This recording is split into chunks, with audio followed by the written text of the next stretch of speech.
But something really important does happen the first time she goes to court. Do you know what I'm talking about, Maria? Yes. She meets... We get our second character who's female and talks. I'm just kidding. It's the third one. There was Vin, the hairdresser, and now we get Shan. Only other female. That's it. In this entire giant 24-hour book, there are 4 women who have speaking lines.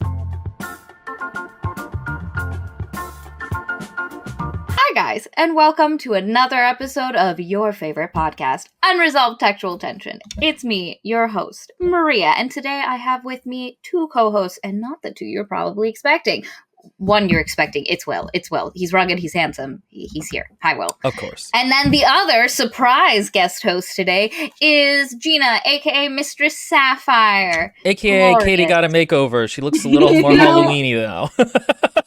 Being compared to Katie is not an insult, so... It is not. Anyway, what book are we doing today, Maria? We are doing Mistborn by the Brandon Sanderson, an author we have not touched on this channel because most of his books are very long, and in this case, it literally took 2 weeks of reading to get through one of them. Because it's just, they're chonky boys. He writes chonky boy books. And I have to say that I think this is going to be one of our debatey episodes because we have a variety of opinions, and I'm going to say this up front. I think depending on who you are as a reader, the things Will and I are going to complain about are going to be the exact things you like, and to change them will be to take away what you like about them. And I say this because I had a conversation last night with Gina and my roommate, Steven, who is another very smart person. 5 out of 6 of the things I brought up as issues, they were like, no. That's what makes I would have hated it if it was this other thing. And I was like, oh God. Like, I just think there's 2 different audiences, and some are just going to love this book out the gate, and some are going to have issues with it. And what I would like to say is Will and I's comments about what would have worked better for us, and I do have a couple things that I think could have made it a better book, one of which Gina agreed with. I got one whole concession. Some of it is a personal preference, but I would say I'm kind of mid. I think this book is competent in a lot of ways. I think Sanderson is a very competent writer, and for a second book, it's actually really good. Like, especially compared to like Fourth Wing, which was like the 16th book someone wrote, or like ACOTAR. Like, I didn't have any of those things, and I mean, those are low bars to compare it to. And there are some things it did that I liked really a lot, but in general, I wouldn't say this book was my book. Okay, all right. So I need to state up front that this is a competent book. This is not terrible. I understand why people like it. If anything, it kind of reminds me a lot of the tie-in books I used to read as a kid, like Forbidden Realms or like Warhammer. He wrote 12 books before this? I hadn't looked at the chronology of it, but I thought he had written a lot more books before this. Oh my God, never mind. The 20th book, to be exact. That can't be right. I thought it was early in his canon. Sorry, guys, never mind. Anyway, I wanted to foreground that this is like an aggressively mid or aggressively mediocre book, I think is the way a couple of us have said it, because most of this video is going to be me complaining about the book in the form of like a rant, and it may get a little performative at times, but I do think that this is like it's a very mechanically mid book. Like, I think the way I described it is that also that it's kind of like he's painting, but he only has access to like pastel colors, so everything's kind of muted and not as good. Gina clapped, and then I said the not as good part. That actually is why I like it. Because just in case you guys can't tell, Gina loves this book. And on the second read, she loved it even more. But just like that description that you just gave, Will, is perfect because, in my opinion, there's a reason for it coming out about like that. And that's also why it's perfect for certain readers. I'm making this face so I can cut back to it while editing. That's a good point then, because Gina really liked this book. What do you like about this book? Because I think me and Maria are going to spend most of the 2 hours here saying what we don't like about it. So what do you like about it? Represent the Sanderson fandom. Okay, so I don't know if I can represent the entire Sanderson fandom. Well, why did we bring you? I don't know.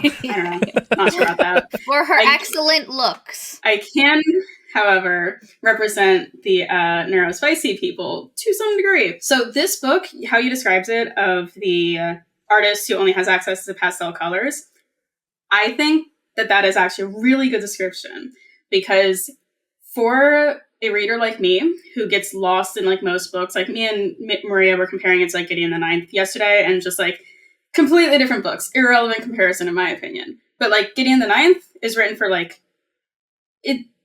different conversation.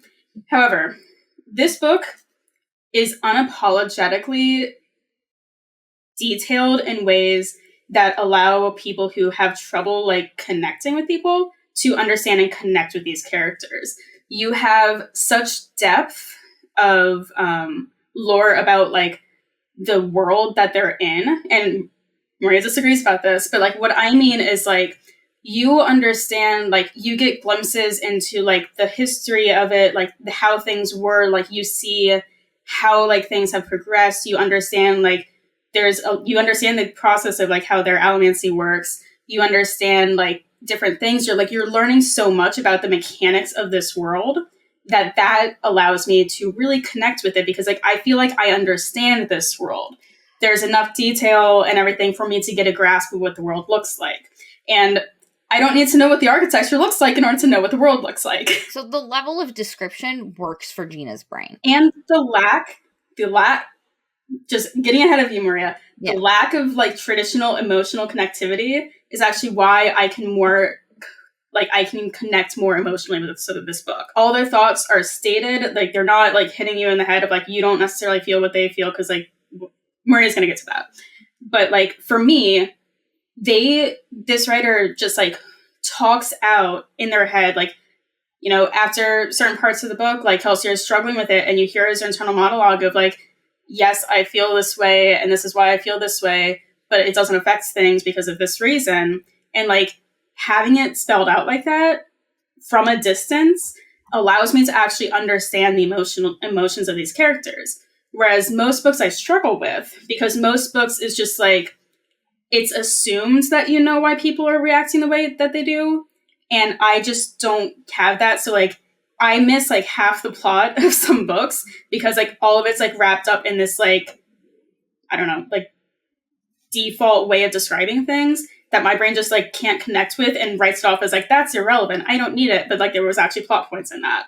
So this book is just written on a level that allows you to like kind of like fourth dimension looking into third dimension. Like it allows you to spread everything out and you can see everything to do with it. So it creates a very full, encompassing story. So I love this book. And the romance in this book is not really like a romance. Like, yes, there is romance, but it's also more or less irrelevant. Like it just exists. It's not a focus, which is also so gratifying for someone like me. So I love this book. I know it's not for everyone. I told Maria that she might not like it, but I love it. It has been so hard for me not to say anything during that. I want know. you all to be proud of me. Go ahead, Maria. I know. And I'll say that Stephen agreed with almost all of her points last night and then elaborated on some of them when I complained about the lack of cultural points, distinction, what like these people are like, what do their clothes look like, what is their culture like, all of that. They just didn't care and thought it would detract from the book. The too much description. Oh, is the book really tightly written and any excess material would make it too long? That's an interesting viewpoint. There was also the argument that a lot of the... Because I also went on some scenes probably could have been cut. Good half of this book can be cut, and it changes nothing. And I disagree with that. I foundationally disagree with that. Because, like, if you're wanting to only include what is critical to the ending of the book, yeah, you're going to miss out on it. Because the purpose of this book is not to get from point A to point B. Is to, like, tell the story of these people's lives, almost like a historical recounting of it, is what it is. It's like, if you're reading a history textbook, you get an insight into like all the battles, even if they're irrelevant, because like they happened. And that's But I would important. argue that a lot of the scenes are stuff that wouldn't be included in a historical textbook. Because like from that it's standpoint, not a historical textbook, but I know, like, but it's that kind of... I agree with that like a lot of the stuff, but like there's a lot of logistical stuff that can be summarized in a paragraph that we get pages of, and you can still get that information in a shorter time. Anyway, the point is, a lot of the things I had to say that were issues for me, both Gina and Steven were like, that is exactly why it works for me. There's other books that do what you want, and I don't like them as much. And I think it is just, unfortunately, we hit a wall of subjectivity with what works and what doesn't. And like I mentioned that this book is simple, where the descriptions are simple. The character arcs and divergences are pretty simple. The world itself is pretty simple. There's not a lot of complexity coming in. The magic system got more complex in the last 10 pages of the book, but marginally still working within the basic premise. But for the most part, this is a simple book. And I made the comment that it is like comparing, and the reason I compared it to Gideon the Ninth is, number one, because that is a book in the series that Gina liked, but she made the comment that it was a very hard book for her to follow. There was so much detail and description and stuff happening that it made it very hard. I mean, there were parts that Will didn't catch that I caught, but Gina had been even more lost. And I understand, because I've been in points where, for me, a book is doing too much in the beginning and I can't follow because there's too many words I don't know. So I can understand why that would be some, for like Gina and Steven, why that would be hard to swing with and why this works. And so while I'm going to talk about ways that I think this book could be improved for me, I have a couple of points that I think would have improved the book even for Gina and Steven. And not that they need it, but that it could be kind of like, we just read this book called God Killer, and there were some points where we said this could be better, but the book is fine as it is. Like, those things are fine. And so I think that's where Gina is with some of my commentary, with as far as the things that could have made it better, kind of on a universal. She's fine with it as is. Okay, all right, my turn to talk. Enough with the women folk. Okay, so here's the thing. Again, this book is aggressively fine. I will argue, though, that almost everything it does could be done better without losing what Gina is talking about. Because there's even things like how the prose don't change to reflect the character's thoughts. It's all just very staid, and that has really nothing to do with explaining the character's feelings. You would actually feel it more because the prose would change to, become more snappy or longer at times. He could use similes once in a while. That wouldn't kill anything in the book. God Killer, to me, was actually almost an example of what this book could do better, because that book is better while still having some problems. So, like, one of the things I talked about in that one is that, like, I don't love the kami gods as kami spirits. That, to me, just is not super interesting. I would prefer more of, like, an Abrahamic kind of a thing. But, like, that's not what that book is interested in doing. Part of it is that I think Gina's right in that this book doesn't have a point, really, or at least the author doesn't know what it is. That's not what I said. I don't think that's what Gina meant. She said it's just like a biopic that tells one event after another. Like a history book. That's not the same thing as that saying it doesn't have a point. A textbook still has a point. What are you talking? Yeah, to tell you about the stories, the lives of the people in real life, because you need to know it for, like, a test or for, like, understanding conceptual things. This is fiction. Maria, translate what I meant to what he understands. What she meant is, it is a straightforward story, but the story definitely has themes and a point to it. At no point was she trying to claim it had no theme or overarching statement it was trying to make. She said that the point of this book... No, she didn't say it was the to point. get to the end. Yes, she did. Okay, so I know what you're saying. I did say that the point of the book is not to, like, connect point A to point B directly. That you need to understand, like, the rest of what's going on in the world in order to, like, get the full picture. That's not saying that the book doesn't have a point. Like, the book has an objective, and for readers like me and Steven, it meets that objective perfectly. Like, the book is, like, this telling of a story that, like, grows from one place to another. And I know you need to think that half the book can be cut out, but for me, like, if you cut out half the book, the Kelsier character would make less sense, because, like, how he gets from the start of the book to the end of the book without a lot of that, like, things that you guys want to cut happening would not make sense for Kelsier. I disagree. Yeah, I disagree. That's not what I'm talking about in terms of cutting. His plan was the same from the start. What we learn in the end is that his plan has always been the same. So his plan didn't evolve. Him as a person didn't evolve. He came into this knowing he wanted, spoilers, to die, and that he was going to die, and that he was going to act this way. So I actually disagree. I think the end of the book just goes, this was his plan all along. And so none of the emotional development, because it would be one thing if he had started with a different plan and then he realized, no, I can't do this because of everything that happened in between, and then he changed it. But that's not what happened. This was his plan from the beginning. So there was no development. Kelsier has been the same since the start of the book. His emotional development happened at the Pits of Hath Sin, and we knew about that, and one flashback scene to that could have told you. So half the scenes with Kelsier that you think, oh, he's developing, he's moving away from being this god person, are obsolete. I think there's a slight misunderstanding, because I don't mean that his character changes. I mean that me as a reader, I needed that in order to understand how it happened. Like, I needed to have all those events happen in order for me to understand what was going on. The logistics of it? Yeah. I needed that kind of logistics, and I needed that kind of like world building. Yeah, the thing is, I'm not even talking about those kinds of scenes is the thing. We'll talk about it more as we get through.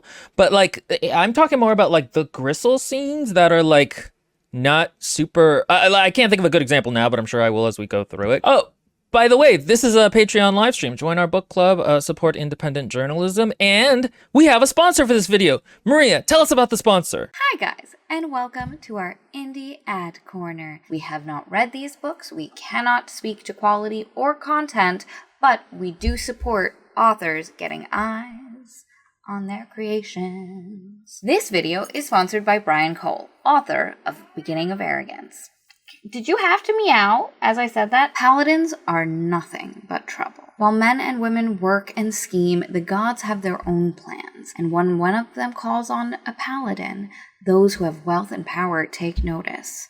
Paladins are notorious for upsetting the balance of power, to the detriment of any who do not worship the deity. When Krell is called to service by the capricious god of the seas and skies, Reknor, everyone takes notice. Reknor hasn't called a paladin in years, and his nature is ever-changing and erratic. What will this mean for their plans and wealth? What should they do to protect themselves from Reknor's champion? More importantly, what compelled Reknor to call a paladin at all? Beginning of Arrogance is a high fantasy epic featuring solid world building, a strong protagonist, and a spirited cast of familiar fantasy characters.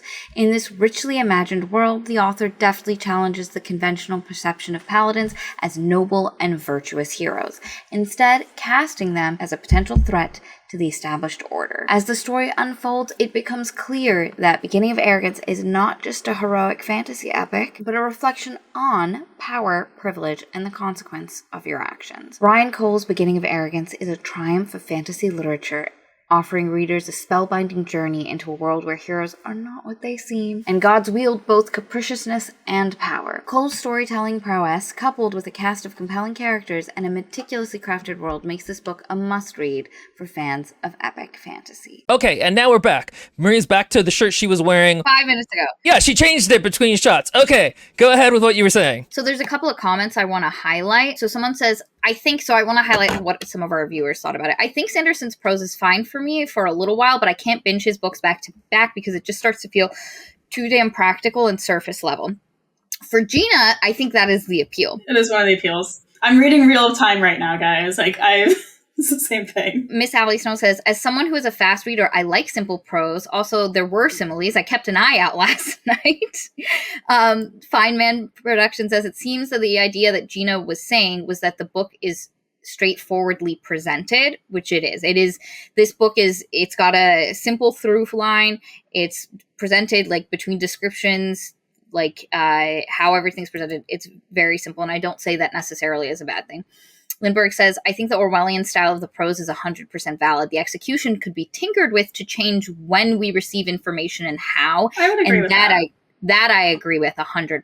She had said something about the prose in the Discord. Again, we have a Discord. Come join. It's a good time. About how he's trying to write in, this minimalist Orwellian style. But the thing is, minimalist styles have to punch really hard. So me and Katie... Oh, again, a Patreon plug here. We just went over Hills Like White Elephants by a lesser-known writer called Hemingway. And that is written in a very... Oh, okay, funny story. Lindbergh is from the IKEA land of Sweden. And so when I said that, she didn't know I was joking. She was like, oh, he's actually very famous here. I was like, no, I'm just being sarcastic, guys. I don't give you any tells in my facial language. But that is such a simple, sparse style, but it really hits at times. And another argument I'll make is that often I heard, Gina, what's your relationship to alcohol? I mean, I occasionally drink, but mostly I don't. Okay, because you're gonna need to take a shot, both of you, because I'm gonna talk about A Song of Ice and Fire. You do a We do a fake shot. Yeah. Okay. Except Fake Katie, who shot. does a real shot every Katie's time. the only one who does a real shot. And I've often heard that, A Song of Ice and Fire's prose are very simple and workmanlike, and I used to kind of accept that, even though I didn't really believe it, because I was like, all right, whatever. And having gone over his prose in depth, I don't think that's true. There are some really powerful things he does with descriptions and imagery and how he creates language. To me, these are like so simple. I think is a good word for it. It's funny because I now understand how he writes books. Oh my God, what happened to my hair? Guys, I'm Hispanic. Don't be racist in the comments. I now understand how he writes books so fast. Everyone's like, how does he write books so fast?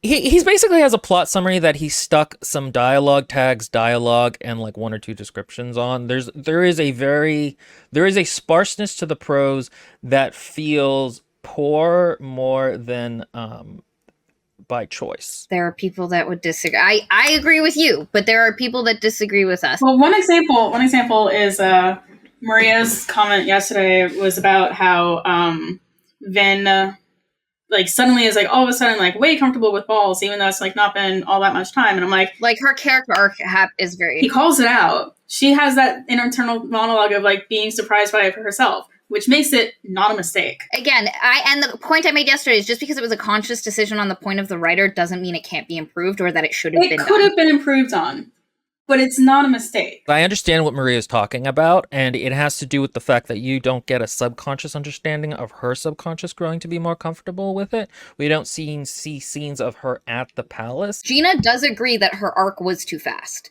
and that it could have been improved. Well, I'm just saying it wasn't even illustrated in a way where we start to pick up on that emotional feeling and we mirror her comfortability with balls. Gina agrees. Instead, it was just like, and then she kept going to balls and becoming more, and like that's just told. I kind of pointed out that it's like Maria pointed out, it's like she had 2 months of training, blah blah blah. I'm like, yes, but she also got like thrown into the deep end with these balls and like was immediately like caught up with like the politicking that isn't politicking, irrelevant terminology, whatever. But like she basically had a crash course boot camp kind of thing into like she either needs to figure this out or she's going to be caught and killed. So it makes sense that she would like become familiar with it really quickly. Now, as for her comfort level with it, that's weird. Like it would make more sense if like she knew logically, if she pieced together like what she needs to do and how she needs to act, but still be uncomfortable with it. Like that would have made more sense to me.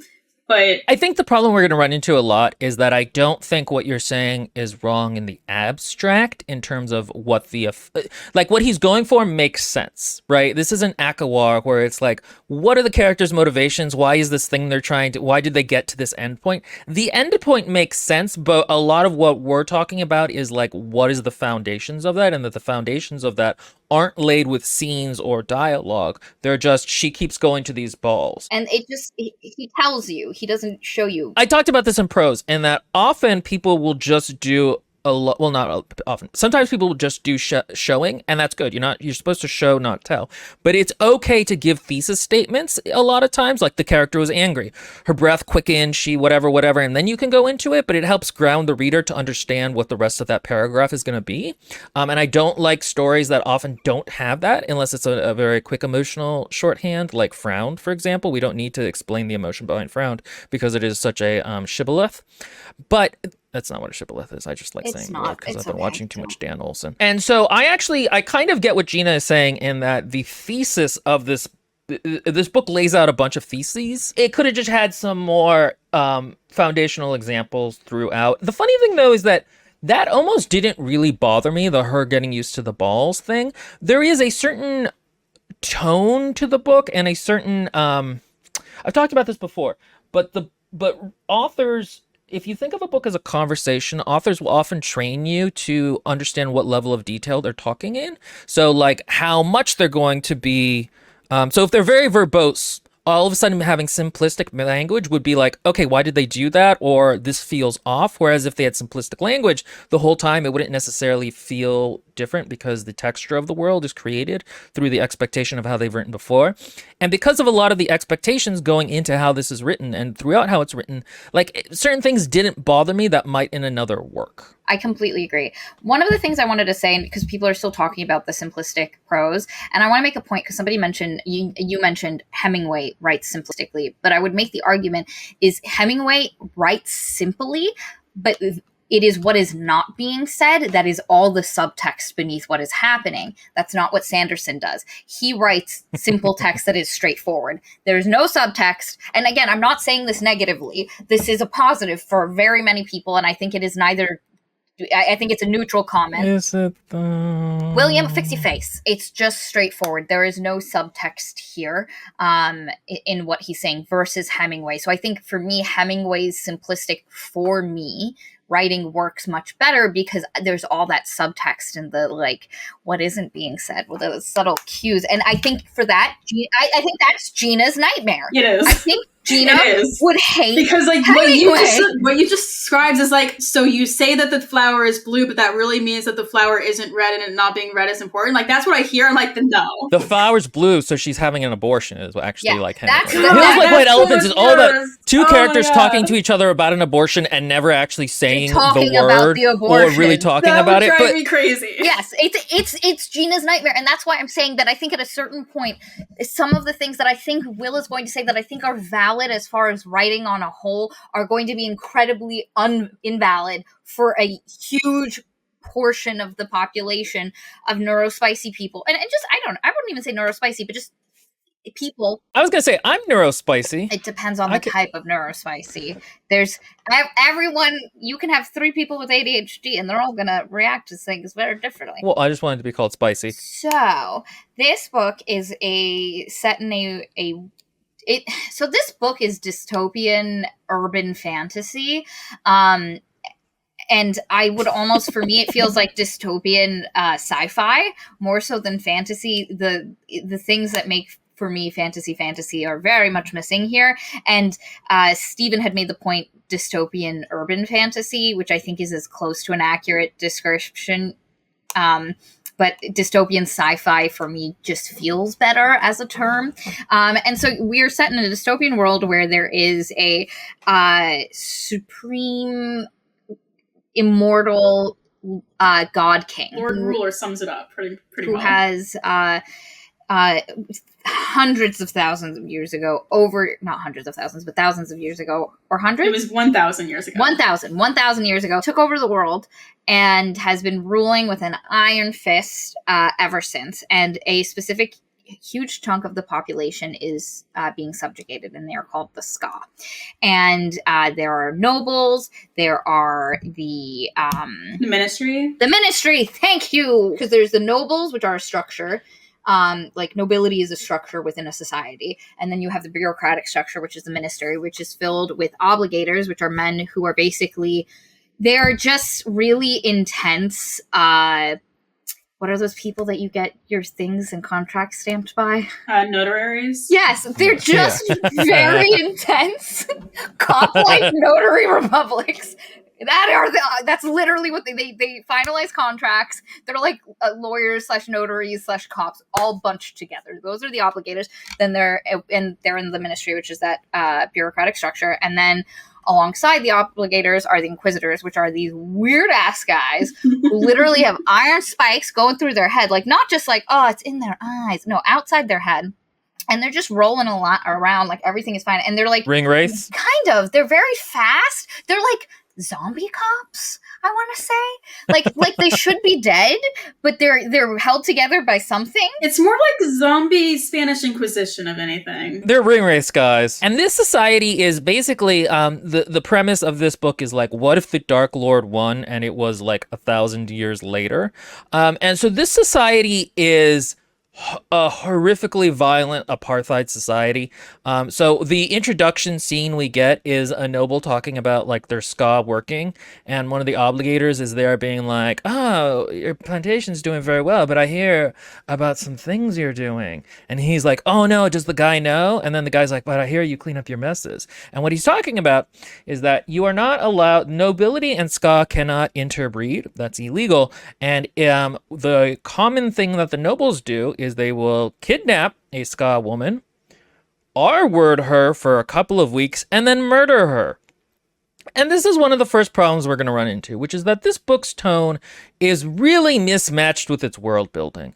Now, this came out in 2006, and back then, like, grimdark was all the craze, so I'm kind of wondering if maybe he thought, like, hey, let me try to do this grimdark thing, but in my style. But, like, again, this is and then there's other things where like a kid was eating some trash bread that the nobles had, so they take him out and slit his throat. Like, this is a horrifically violent apartheid state, and yet like a lot of this book is very chill and undepressing, and characters like laugh a lot and make jokes. And I'm not actually even quite sure why he went down this road with it. It's never really explained why the ska are kept as a lower class. There's an extent to which, you know, he really should have read Marx before writing this book, and I'm not sure that he did. I also want to pick up some stuff where what Will is talking about is something I spoke about to Gina, and it was the one point that she conceded with me, is that this book could have felt more grimdark. It could have had a more dark, creeping feel to it.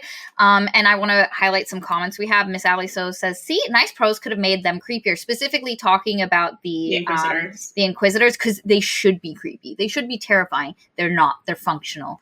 They're just very functional.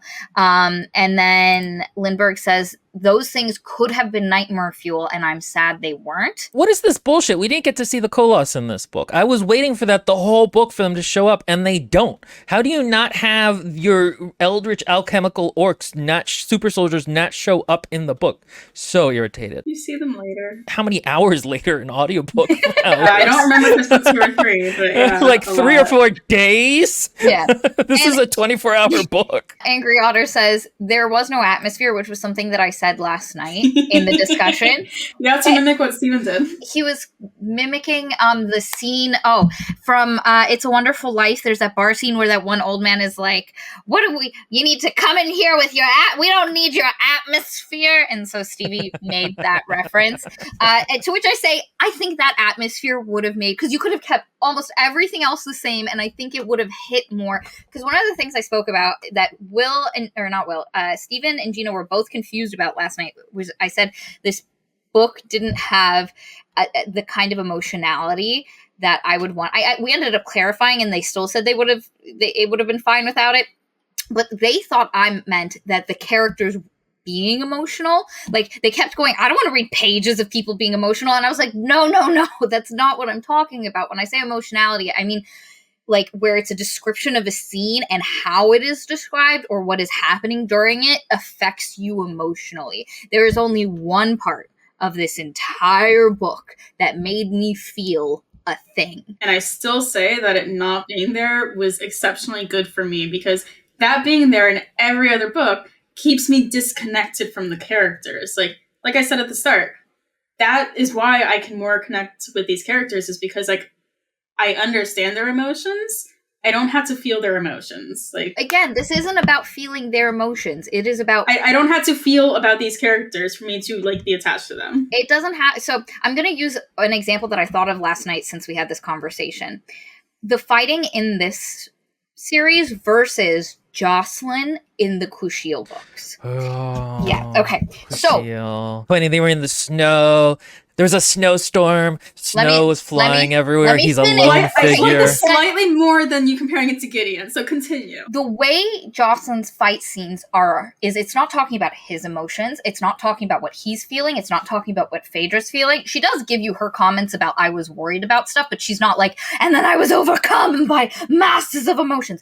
But there is an emotionality to his fight scenes. It's not describing his emotions, but it builds a scene with atmosphere. I'll use the snow scene in the first book, where there's the blizzard, Phaedra has to kill that guy, and Jocelyn is fighting for his life, and there are emotional stakes for you as the reader. The author is not telling you, hey, oh no, Jocelyn, oh, he has feelings. It's not doing any of that. But the way it is written, there are stakes. There is tension. You're like, oh shit. And Jocelyn is a master of his craft. And she writes it in a way where she's not saying, and he was a master of his craft, but the way she describes his fighting style, that scene is emotionally charged, and she doesn't talk about emotions in the scene at all, but you walk away like, holy shit, that was tense as fuck. So I will say, the writer, who I cannot remember the name of her right now, who wrote Kushiel's series, Jacqueline Carey. I think she is a good go-between between what I'm describing of like what works really well for readers like me versus what works really well for readers like you. It's kind of like a middle ground, and it works really decently.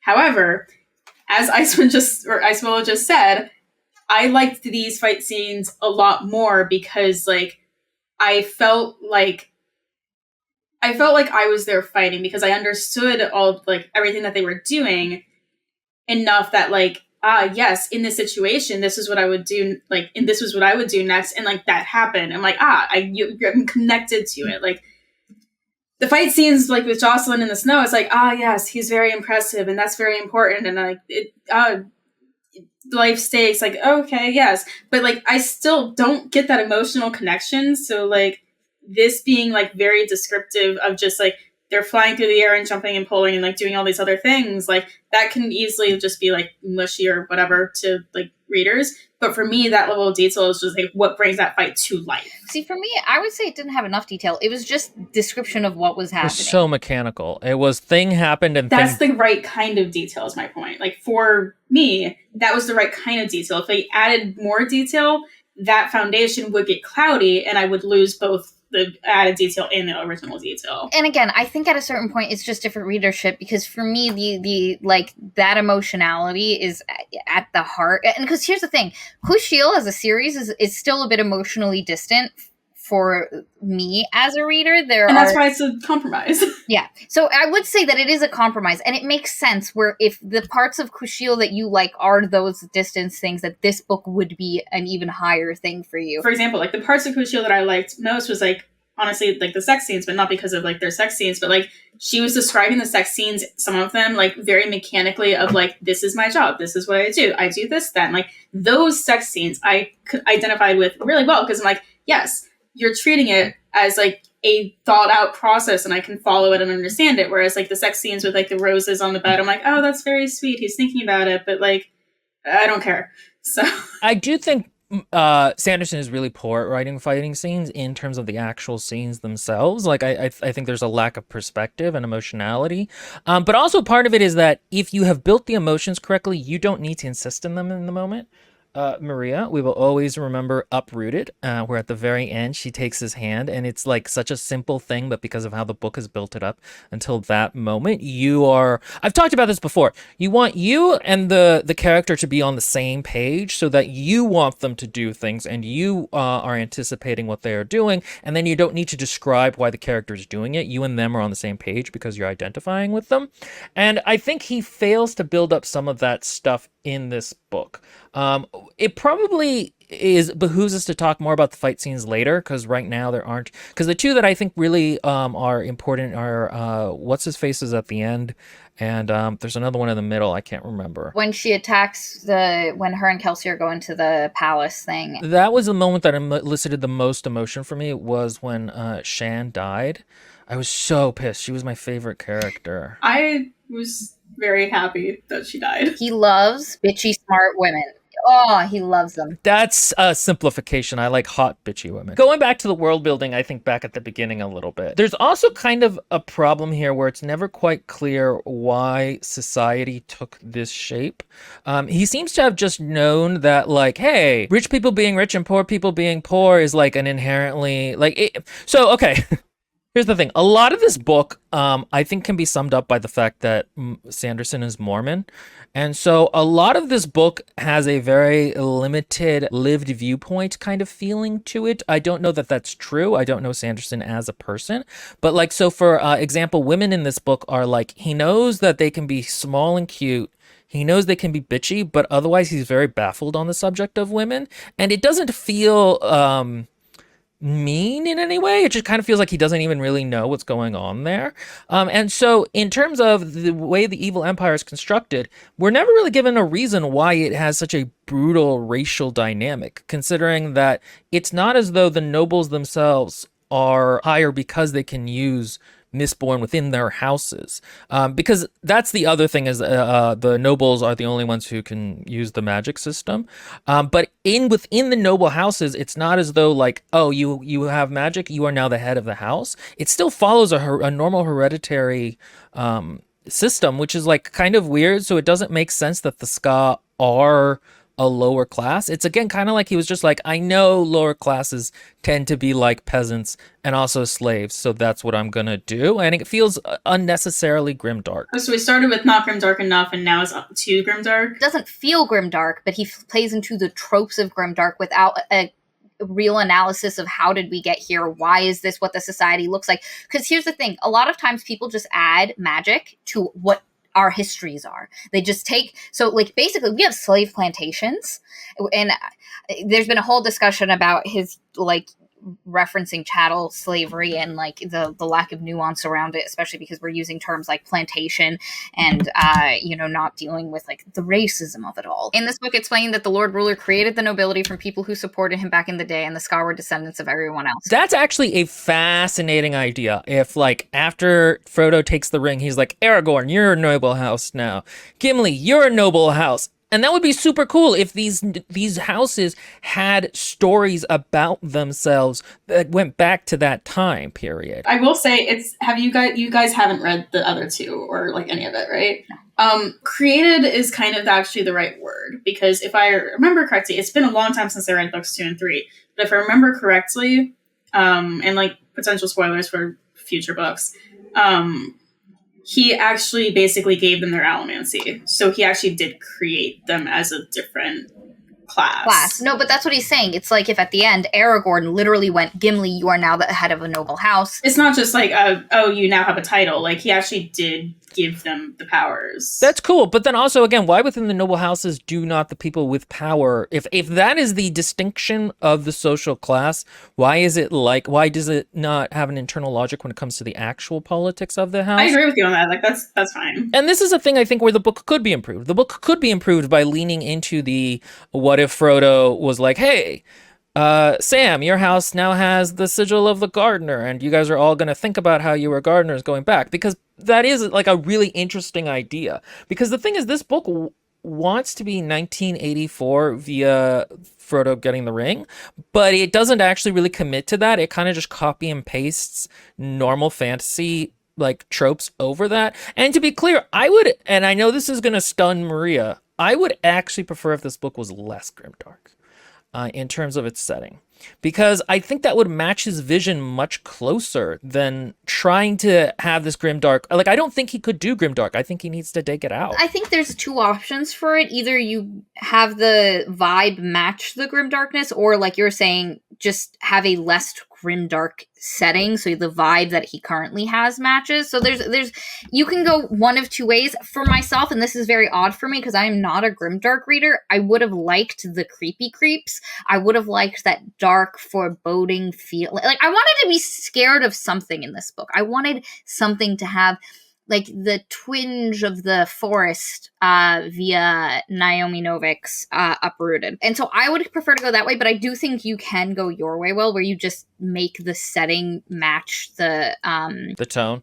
That's very weird. We're like usually going in opposite directions. So, yeah. I think for me, it's just the idea that like magic would affect and I think the ways Will's talking about it, where you would like the people with allomancy are the ones that you guys have the children children. Nobody else is out here having kids. We run down magic lines, baby. And so, like, Ellen should never have at any point in a society where this is this powerful, this is what establishes you as a separate, you are different from the Ska because you have this. The idea is to get as many people in your house to be allomantic as possible. And so the fact that it is just like normal old hereditary patriarchal lines. Yeah, so I actually agree with you because, like, along the same lines, given what you guys were just talking about, it wouldn't really make sense for anyone who's like a missing or misborn to be kept a secret within the noble houses, because like they're doing it so like they can't become like targets of assassination or something.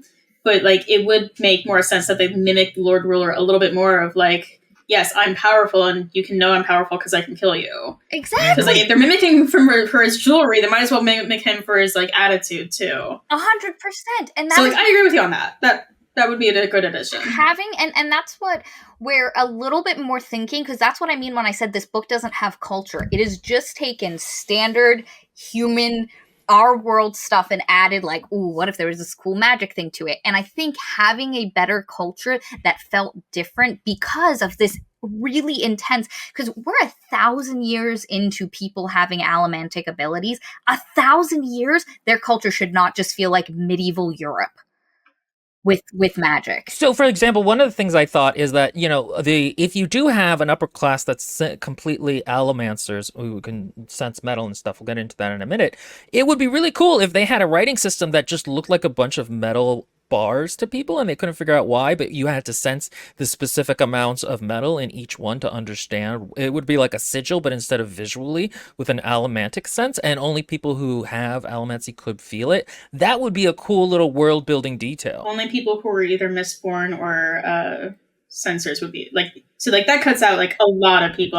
Exactly. It's an elite writing system for smart people. That's the point. It shouldn't be the only writing system. It would make sense for like the ministry to have that. But that's the point. These are the types of tiny cultural markers that when I said they were missing from the book. I'm also going to just be honest. I don't think it's necessary, and I don't think it would add anything if it was. I disagree. For me, it would add richness. It would add culture. It would also make this feel like a legit world and not just like our world copy pasted, but plus magic. To me, though, like that just like is a downgrading, because like you're going from like written word to like some kind of like hieroglyph type thing. Yeah. Of, like that's backwards. Though. Rich people get to do dumb shit all the time. The more ostentatious and dumb it is, the richer it is. And they could even be like, oh, see, the Scot, they mean well, but they can't understand the higher nuances of the language. Yeah, but like most of the nobility wouldn't be able to either. But I'm saying in a world where the if we did the more idea of the allomancers as a higher class, even within the... Like, allomancers should look down on the non-allomantic nobility. They're literally ubermensch. That would make sense. I just don't like the weird writing thing. And it doesn't have to be that, but other markers, like other things that they can do that is built into the society that the non-allomantic nobles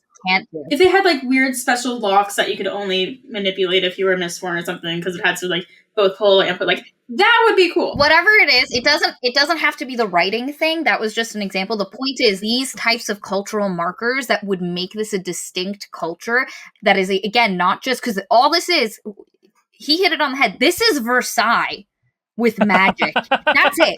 That's and it. some Russian serfs. So I agree with you about that. We can do stuff. We haven't even gotten to the main character yet. Back to the plot. You have the Scot. They're underneath. There's the nobility. There's the ministry. They're kind of like on par, but the ministry is who the Lord Ruler puts all of his edicts, and they're basically his bureaucratic and enforcement side of everything. Underneath all of this are the Scot. They, on the rural plantations, they are just slave farming labor. Also, one thing to mention, this world is fucked. The sky is red. The sun is red. The sky is gray. Ash constantly rains down from some volcanoes nearby, wherever the fuck we never, like, we're told that in that one flashback to his journal that he's going to a place with volcanoes, but like you never see them, and nobody's like, yes, the ash from the volcanoes. Like, that's a weird thing. If it is that close that you have ash falling on you all the time, why are we not described mountains in the fucking distance? Sorry. Plants being green is as weird as them being blue and purple. I hated parts of that because the thing is, Sanderson remembers at times that people are supposed to have a limited viewpoint, and then he'll forget it when it comes to imagery. So at one point, Rin, the main character, is like, a flower? Is that like fruit? And I'm like, fruit comes from flowers, From first of all. flowers, yeah. But That's second of all, literally you can't have fruit without flowers. I had the same thought. I was like, Sanderson, that was dumb as fuck. Yeah, that line caught me too. and the other thing is, like, I'm fairly sure he's used language that is flowery. No, but like he's used metaphors or similes that have stuff that it's another example of the world building just feeling very shallow to me, in that he kind of thought up at times that they should be missing certain things, but he didn't really go hammer and tongs working into what that actually means. So we've talked before about how sci-fi is, or one definition of sci-fi is, if you took a sci-fi idea as real, how would that change society? And that's why, and people, and that's why, the Star Wars isn't sci-fi, because it basically, their answer to what if the Force existed is you would get samurai cops, and that's just not really an interesting thing. And so in a lot of ways, magic kind of has to be treated the same, in that if there is magic, how does that change the world? And you need to track that basic idea to its consequences. And he doesn't really do that, even with like it being a wasteland apocalypse world. And the thing is that like the tone of this book is sometimes just kind of like, hey, we're having an adventure. But considering how much, but I think it hurts the book. And I also think in terms of how much Sanderson is lauded for his world building, I was really surprised at how shallow it is. It's very simple. It is mainly just either like our world from different time periods plus magic stuff. And there's things that he focuses a lot on. They're still simple, but this isn't deep world building. And so not Miss Allie Snow, Icewillow makes the point.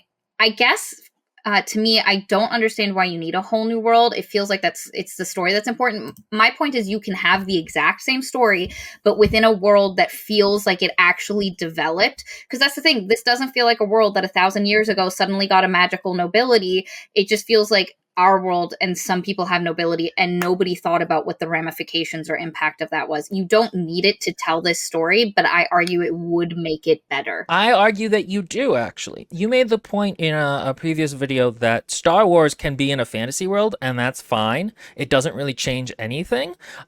This story is tied to its world really heavily. You can't just transport this into another world. This is a story. This is not like, there are certain plots that can just be done in different worlds, and it's fine without really changing that much. 50 Shades of Grey, is, for example, you can just file off the serial numbers, and it's a fine. Well, it's a crime against humanity, but it functions similarly, and the world building does not matter. It could be at any point in history, pretty much. And in this case, it does. I think the plot really hinges a lot on like the Lord ruler, the subjugation of the Ska, the conditions that Rin had to grow into adulthood in terms of how the Ska are treated in the city, and then her whole emotional crux about trusting people or not. It was really subtle in the book. I don't know if you guys got it, but she has trust issues. Yeah, I do want to just like say, Icewillow, we need to talk over Discord, because like I understand what you're saying and I get it and I kind of agree with you, but they're also like kind of right. But like the thing is, I think you could have told the same story, because you're right, Icewillow, you don't need this stuff to tell the story he did.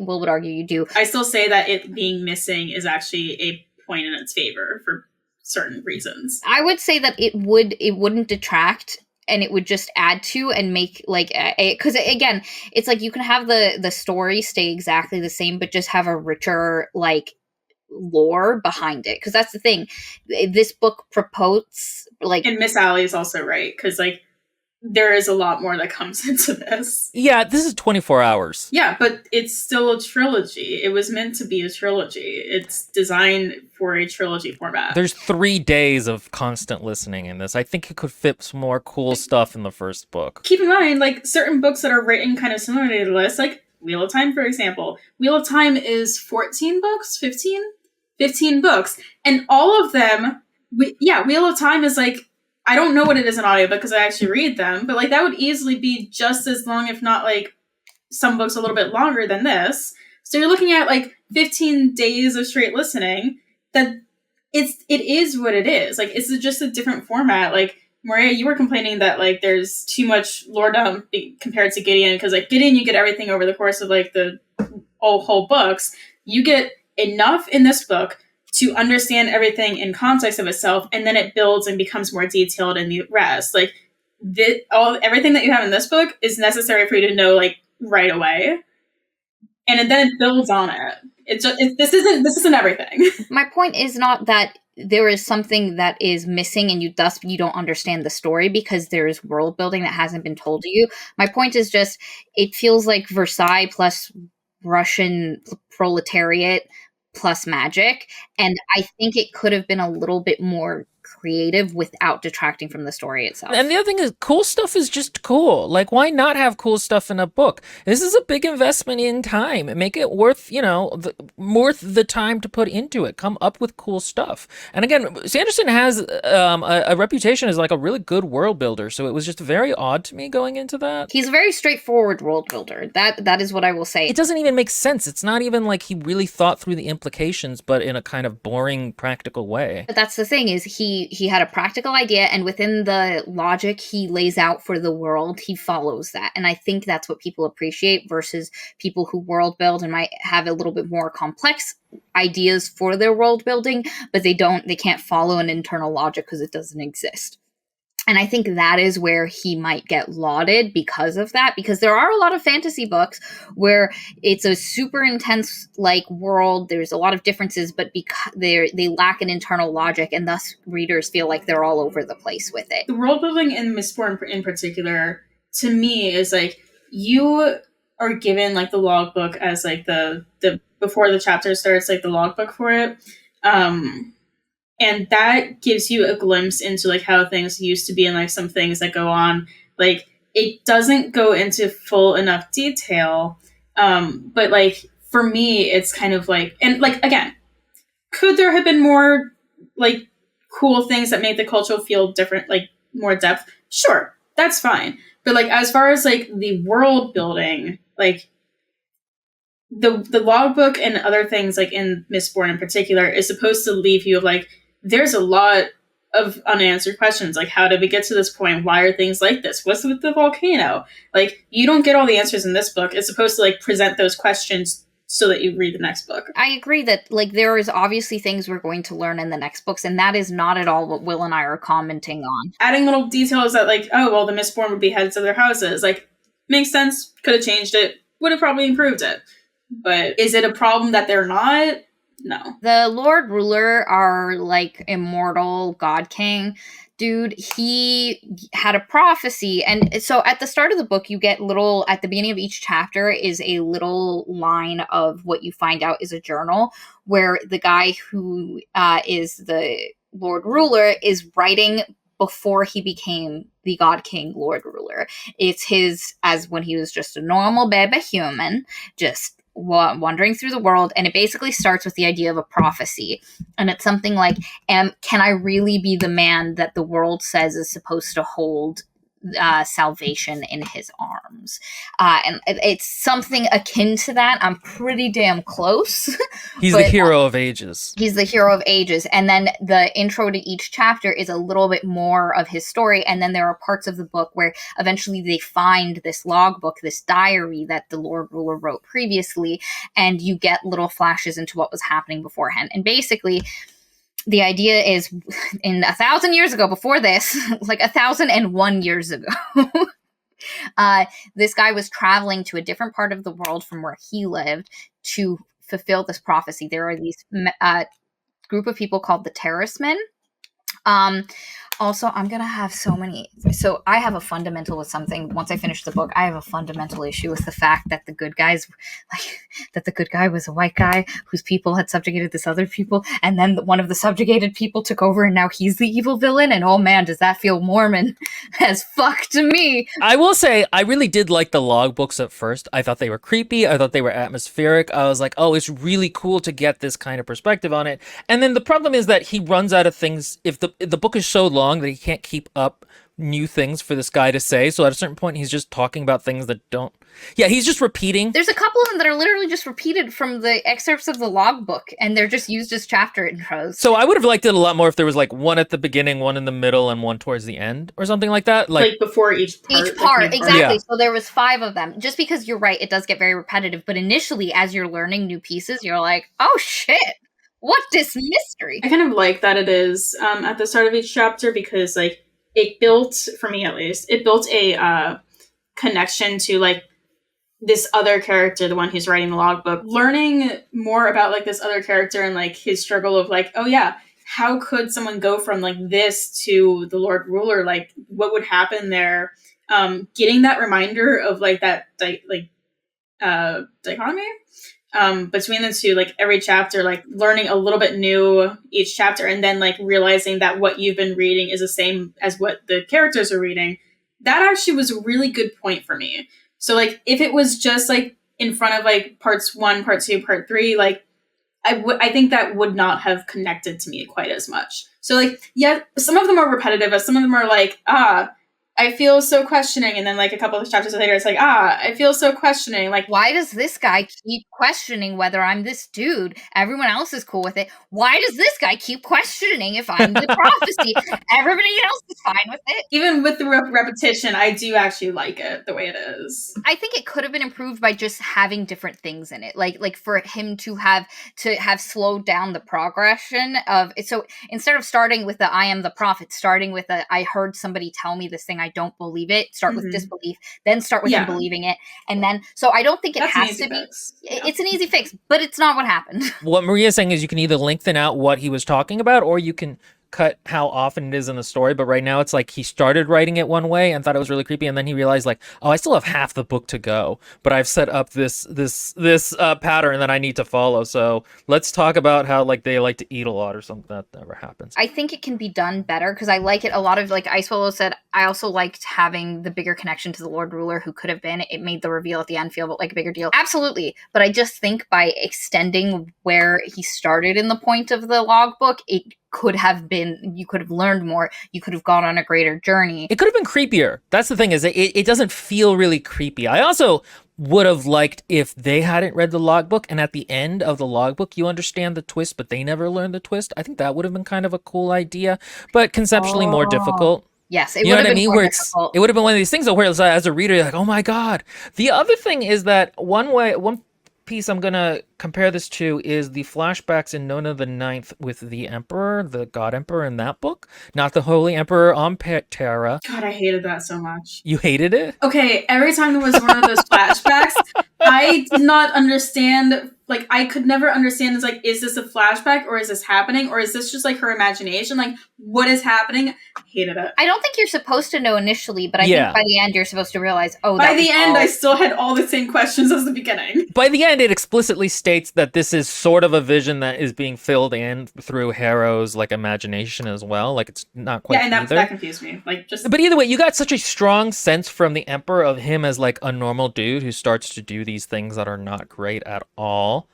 It's so creepy. Remember just some of those lines, like, you know, great men don't make mistakes, or like there were a couple of just lines there that were so powerful, and that's what this felt like to me at the beginning and then not towards the end. But again, this is actually an aspect of the book I think I actually pretty much like. So we should actually describe the main character. So our two main characters, the one is named Rain, and she is a Ska thief girl who has been part of thieving gangs her whole life. She had a brother, and he was a jerk, physically abusive, emotionally avoidant, distant, and a bit abusive.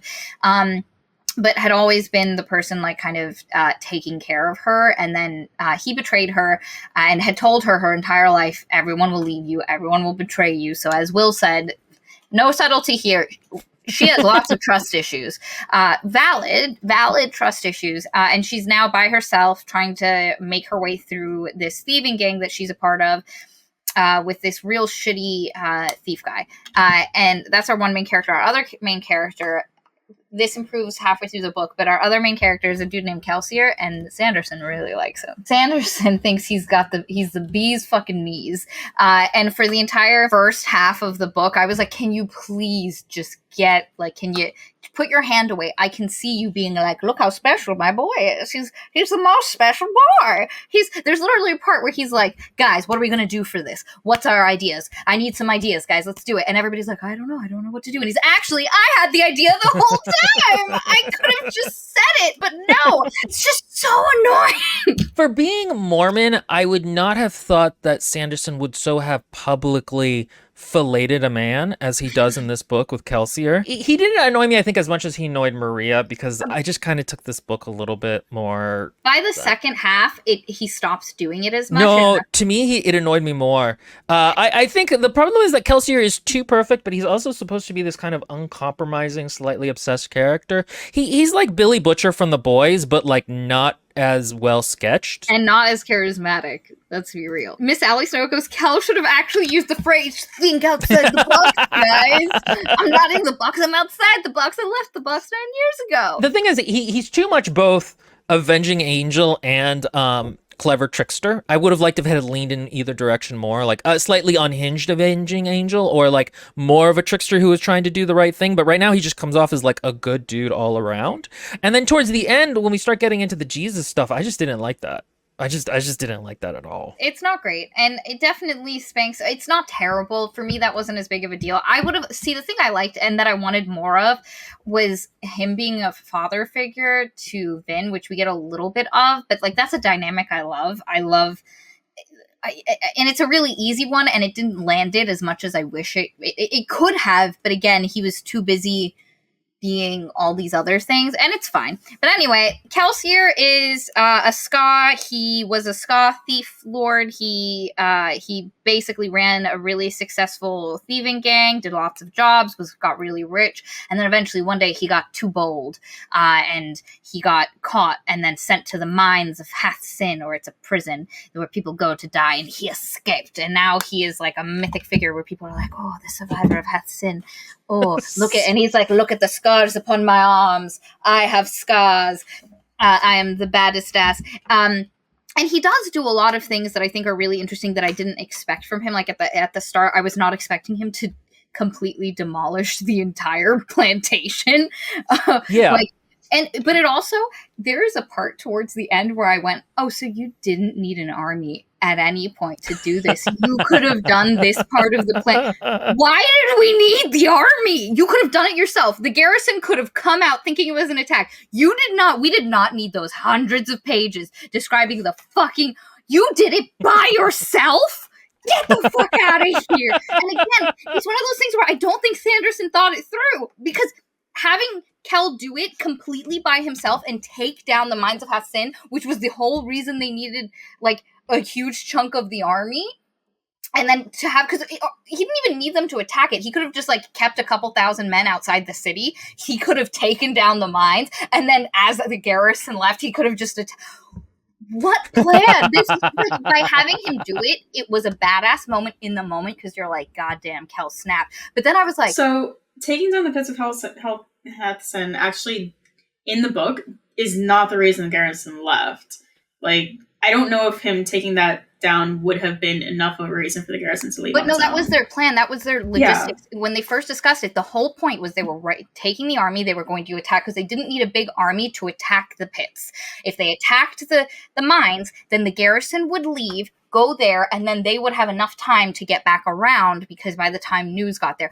So you're right. That's not what ended up happening, because Eden got over. I think what I mean more so is just like seeing an army marching would give them enough time for the garrison to get out of the city. Whereas him just like appearing and being done in like 2 hours, the garrison wouldn't respond to that. Well, no, the whole point was they weren't supposed to see them attack it. What was supposed to happen is they attack the mines. By the time the garrison gets news, they've already started traveling back secretly, and then the garrison, so that they're there by the time the garrison leaves. So that doesn't matter.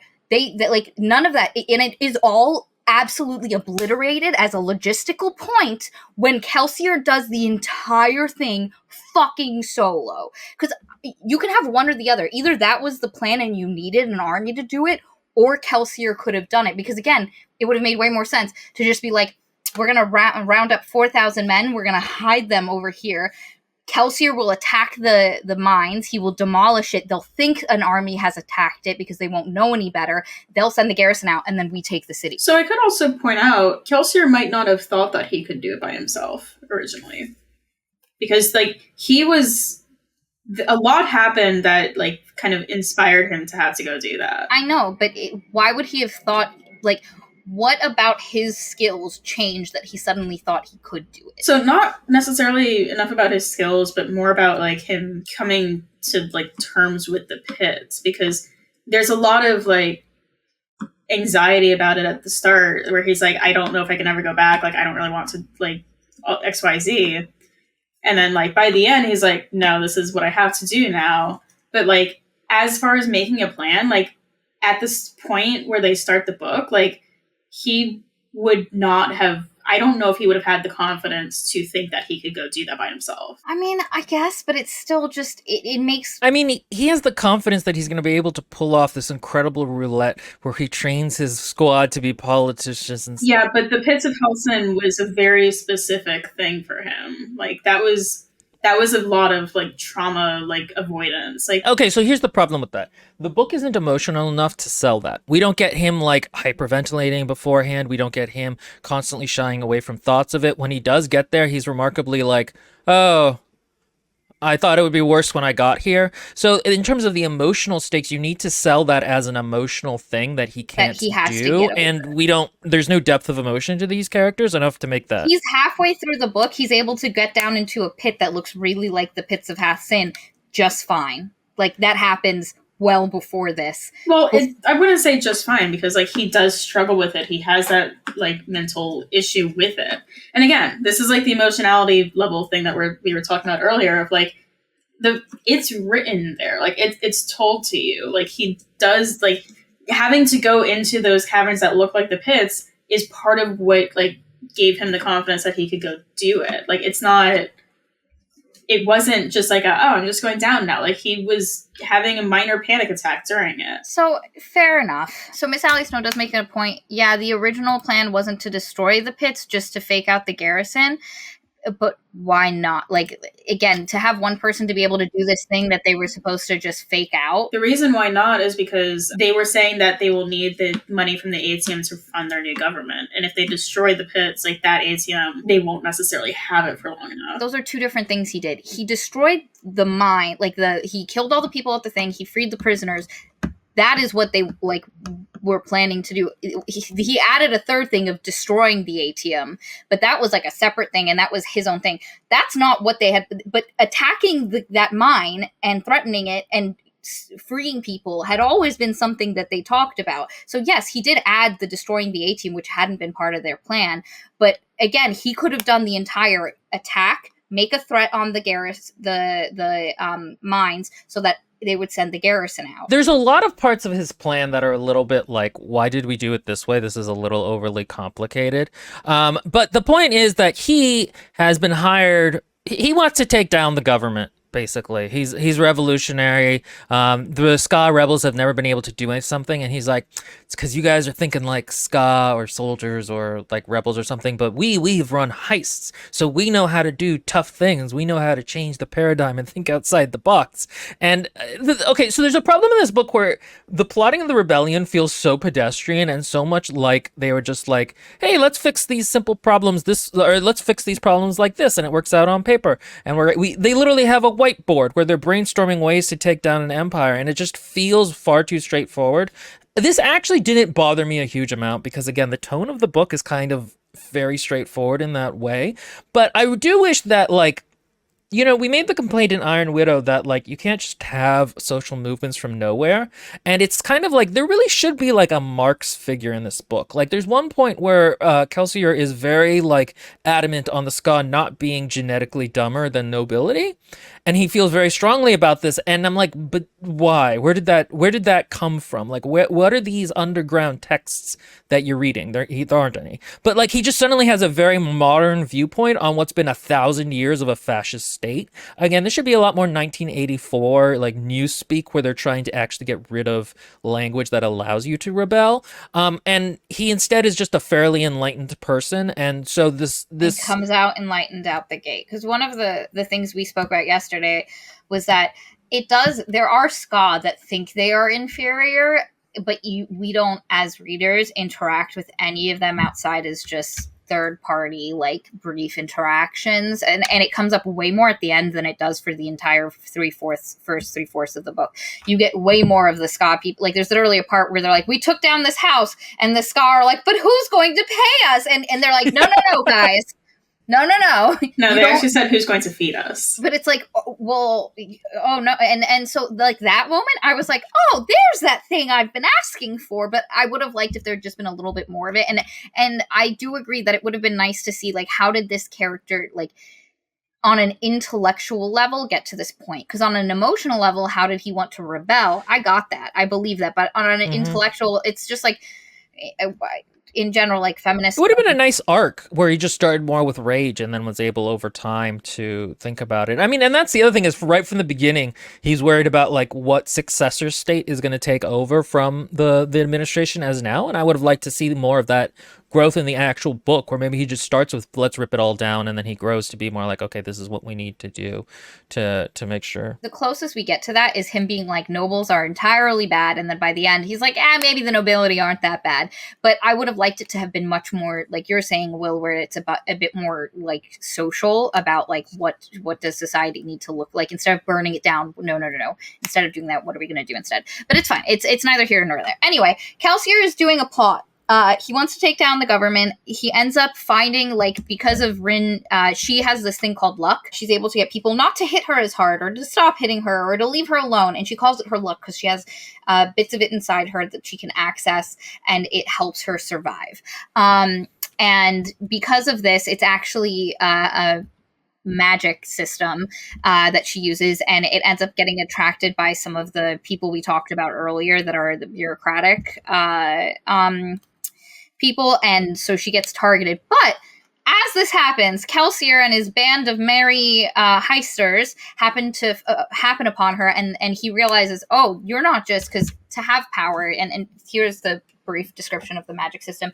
There are metals where, if ingested, people who are allomancers can access certain powers from their metals within their digestive system, like within their stomach. It can't be digested. Once it's digested, they don't have access to it. So they can't use iron in their blood, and that it has to just be in their stomach. And each of the different metals gives them different things. So pewter makes you strong. I think iron's the pushy one. We need to talk about how this is the most boring version of this magic system possible. There's one cool thing people can do, which is that they can push metals or pull metals, and they will push or pull. And then everything else is like, if you burn copper, you'll get stronger, or like pewter. I don't care. And so they're like, it's the most boring version. It's not like, over time, parts of their body start to turn into like metal or something like that.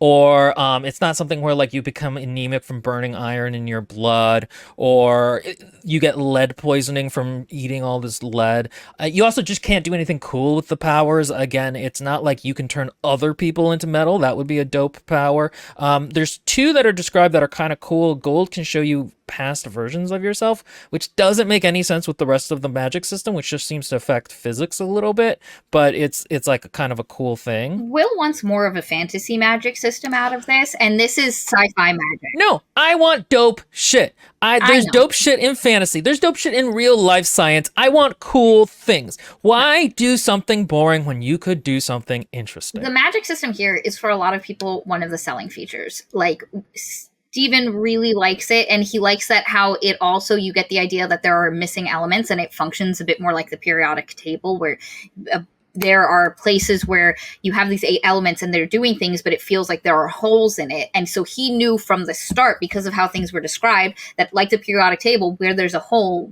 there's something that's supposed to fill it. So for him, he knew there were going to be other elements that did other things because there were holes. Like some of them are tied together, and then others of them aren't. Like the gold and it's a very logic-based magic system, which is very rare and is also very amazing. No. How does burning tin make you hear better? What's logical about that? I'm not saying that a particular it's not scientific. It is just it performs. I get it. It's a hard magic system. Yeah, it's and that's fine. But why can't the hard magic system do cool shit? You can fly through the air and murder people. No, those are the cool. Well, murdering people you can do anyway. The pushing and the pulling of the magnetics, that's cool, but that's the only cool metal thing that you can do with it. And so, like, if you're gonna have a magic system, have it do cool stuff. That's all I demand. I think it's just your definition of cool. Which of the powers did you feel was really cool besides the pushing and pulling? I think all of them are really cool because, like, being able to, like, have enhanced senses from tin, like, that would be exceptionally useful. So that's useful. I think that the difference between... That's what I was saying, is, like, it's his definition of what is cool. Like, for me, anything that, like, does something... So all magic systems are equally cool, then? No. Well, they all have you do something. I mean, I'm not I don't rate different magic systems, so what I will say is, like, I like this one in particular because, like, it makes sense. Like, within the rules that it sets for itself, it makes perfect sense. Whereas, like, other magic systems are like, yes, you can now turn something purple, and then, like, all of a sudden it's like, it's random. Like, D&D magic is really cool. You can do cool shit, but, like, it's random. Like, there's no coherent reason why you can, like, talk to a plant and also, like, write in clouds. Like, there's no reason other than it's magic, and magic can do anything. Like, so, like, I like this one because, like, there are, like, it's even described in the book. It's like it's a direct, like, a direct line when you're pushing and pulling. Like, you can't, like, swing out and do other things unless you're pulling on something else, because, like, that's how when you're pushing or pulling something, like, you're pulling it directly or, like, forward or away from you.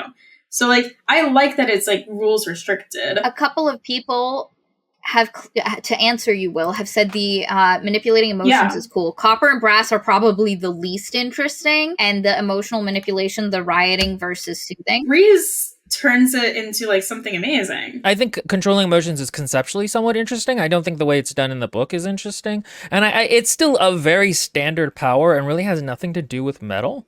Like, again, if you're going to do a metal system, then do something cool with the metal. So I think what Will is wanting is he wants artificer magic. Like, that's what he wants. I want something cool, dope, whatever is cool and dope. That just isn't what this is. Like, but also it's not something Latin, I know it's isn't. boring. But also something that feels like if it reflected the nature of the metal it was using in a more I would elemental appreciate way. that being a little bit more. Because that's his point that he's saying, well, what does emotional manipulation have to do with the metals themselves? You could burn iron in someone's blood so that all of a sudden they start feeling weak. That's a cool metal shit that controls people's feelings. Something like that where and I don't have a problem with it being a hard magic system where there's things that, like, consistent rules that are very clearly laid out.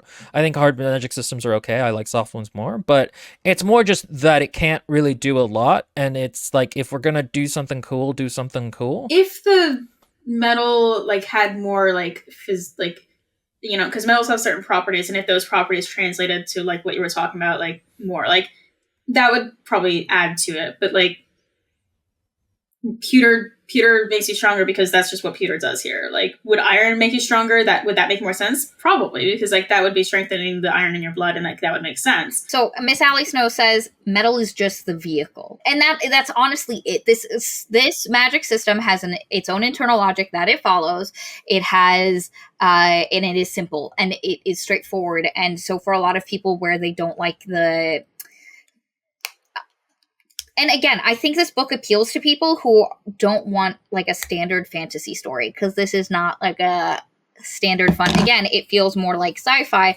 I would say that the magic in Nine Fox, which was based on math, was cooler in the terms of, but one of the problems we had with that was it didn't feel like it had any internal logic, and so you just have two ends of the spectrum.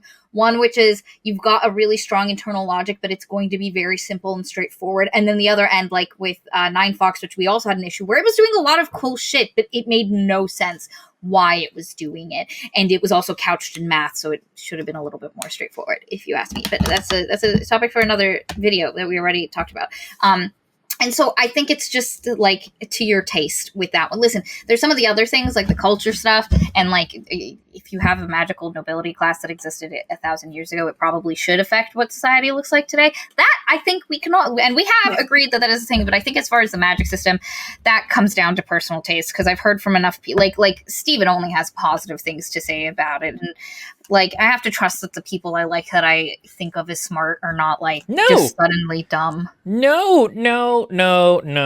You should never trust that other people are inherently smart. Even smart people make very dumb decisions. You should have to think through it. You just want a different type of magic. Like, it's not even that this one's right or wrong. You just want something different because like that's what you like. Again, I don't have a problem with it being, all of the things you're describing are a hard magic system, and that's fine. I'm saying that what this hard magic system can do is not very interesting. To you. Like, that's what I'm saying. No, because if it's a very common thing, then by definition, it's not very interesting because we've seen it a bunch of times. The thing about books is that they are taking place within a discourse. If you went back to, okay, when the first Frankenstein came out, people in theaters fainted. And we're talking the black and white version where they play piano for the music and there are subtitles. If you show that film now, it's not scary at all. But back then, because of the discourse they were entering, that's very scary. At this point, getting stronger physically and manipulating emotions and senses is not interesting. Burning metal inside of you, that is interesting. But the things it can do aren't. And pushing and pulling the metals, that's not a thing you see. So, okay, I understand what you're saying. I get it now. And so you're right. It's a lot of the like other powers are not new or like complex ideas that are being added to the canon of what magic like stuff can do. But again, I think it just works for some people. I think the prosecution will rest. I would prefer yours. I would prefer yours, but I understand why this works. And I think for me, just having something that follows within the realm of like its own internal logic, because like we've had so many that don't, and you're just like, why the fuck is this? Why do shadows have physical presence? Why can shadows cut things? I still don't understand that. That's so stupid. They got the best like propaganda ministers. A couple comments really quick. Continuing, they recruit Vin, and they have a whole, I'm not going to go into all the individual casts, but everybody, so there are mistings, which are people that can use one elementic power. So they can burn copper or they can burn pewter, but they can't do everything. People who can do everything, they're Mistborn. Way more rare, and only the nobility should be able to do with this. But as we talked about earlier, sometimes the nobility just sleeps with the ska, and sometimes they don't kill them before they have children. So there are half nobility, half ska people running around doing things. And our main character, Vin, is one of those, and so is Kelsier. And then everyone else in the book, outside of one other character, is basically a misting. They can burn one of the metals. And basically, they're planning a heist that is also a rebellion, where they're being hired by the leader of the Ska rebels to raise an army and get the garrison out of the city so that they can attack. They're going to create a house war to get all the noble houses to fight and collapse on themselves, which would fundamentally ruin the economy. And then they're going to attack. Their plan is to attack the castle where the Lord Emperor lives, steal all of his atium, which is this it's the 10th metal, and it allows you to see the future, like 5 seconds into the future. Which is really valuable if you're fighting people who don't also have atium. But anyway, the Lord Ruler has made like diamonds. He's made an artificial scarcity where he has stockpiles of it apparently, and he's getting it from this mine, but he sells it to other people piece by piece, and to drive the cost of it up. And they were like, if we get the atium, if we get the noble houses to crush each other and we take over the city, we will be able to successfully take control of the city. Whatever happens afterwards. And then Kelsier, you also find out, has big beef. I'm talking big beef with the Lord Ruler, and Buddy Boy wants to try kill him. He actually has a whole other plan that, despite that we spend so much time in his head, he never once thinks Yeah, about. that's funny. Like he's just like I'm gonna hide this from myself because we're in his head. But he has a other overarching plan that you learn about. But anyway, and part of the plan that they need to do is get Vin to disguise herself as a noble lady. They had another person that was supposed to do it, but then something happened to him, and so they need Vin to pretend to be a noble lady to get into these balls and parties to hear what the nobility are saying and to see if the rumors and stuff that they are starting and the killings they're going to do, if they land the way they're supposed to. Well, okay, so here's the problem is that, Sanderson has explicitly said that this is like a Pretty Woman plot, right? Which is like, the low-class woman having to learn to fit in society kind of thing. But what's weird is that I don't think he understands why that kind of a plot is fun, because like there's no scene here where like, there's the hilarious montage of her trying to walk with a plate on her head while somebody tells her, you got to think about your manners or whatever, or, like those kinds of scenes that are like really fun and interesting. And the whole idea of like the double consciousness that comes with living with these people, there's a little bit of that. But because Sanderson isn't very good at describing complex things in people's heads, it's kind of just very explicitly stated and kind of happens off screen of, her learning to bond with the nobility. And I will say that like this is a more interesting idea than a lot of the books we've read. A lot of the books we've read wouldn't even really be like mention it. I can't remember which one I'm thinking of right now, but there's certain books we've read where like they just don't even have thoughts that would make vague sense or emotional stakes. Whereas here, Vin is like somewhat conflicted about like, oh, the nobility's good, but like then they also kill people. She definitely has an internality to her. Like there are thoughts. There are thoughts versus some of the books where the characters have no internality. Like they're only dealing with what is happening to them in that moment and reacting. Where Vin very much has again, and I say this not derogatorily, it is very straightforwardly given to you. Yeah, and again, even some of the ideas, so like even Vin's brother having been abusive is treated with more nuance than it would be in other books where he would just be a cackling bad guy. Like we've read so many of those. Here it's treated as like she did value him, she did love him, he was abusive, and then we find out at the end that like he was abusive, but he didn't betray her when it came down to the moment. And like that's a complexity a lot of books we've read haven't, and that's one of the things that makes this book aggressively fine, is like the idea is there, it's just not as explored as it could be, or the emotional stakes of it. And again, Vin kind of learning to like the nobility kind of happens off screen. There's not a lot of screen time, but something really important does happen the first time she goes to court. Do you know what I'm talking about, Maria? Yes, we get our second character who's female and talks. I'm just kidding. It's the third one. There was Vin, the hairdresser, and now we get Shan. Only other female. There's 3 women in this entire, and there's also this like spy, this informant lady, but like she shows up for 2 scenes and says like 3 sentences total. But like that's it. In this entire giant 24-hour book, there are 4 women who have speaking lines. Vin is the only one with more than like 3 pages of speaking lines. Again, I don't sense malice from this. It really does feel like he just doesn't understand that like I think he's actually said in interviews he just didn't think about it. He just pictured all the characters as male, and that if he were to go back, he would make several of them female. Because it is weird. We don't even get like the standard heist sexy woman. And not that he's you Mormon. Need that, but like that's such a stock character. You would think it. He's Mormon. And from what I understand, he's approved a lot in later books. So it's to me, it didn't feel malicious. It just felt Mormon and ignorant. Or not ignorant, but just not like something he thought about. Lindbergh, the 4 women that have actual lines: Vin, Shan, Kliss, the hairdressers, whose name everyone has forgotten. Like again, I don't think it was malicious. I don't think he was. It just like he was young and he didn't think about it. Also, I realized why I said second book. It's his second published book. Oh, interesting. He wrote other ones. He's written other ones that were written before this. This just was his second published. That's why that number was in my head. Vin has to start going to balls. She goes to one, and it goes relatively after 2 months of training. And so there's a character I have to talk about because he's like the best part of this book. His name is Sazed, and he is a terrorist man, and he is just So the Terracemen are a group of people who have been very, like, if the Ska have been subjugated, the Terracemen are like the Native Americans of the group, where they're being systematically just genocided. They're Eugenics essentially is going on with them to try to make them more subservient, and they're kind of like the butler class. and also to keep them from like making more. Yeah, they're castrated early on. And so Sazed is really cool. He's very foreign coded in the voice that the audiobook narrator does for him. The audiobook narrator, by the way, is really great. I think one of the reasons a lot of the dialogue worked for me is that he's the narrator. Really, I loved his growl. So boring.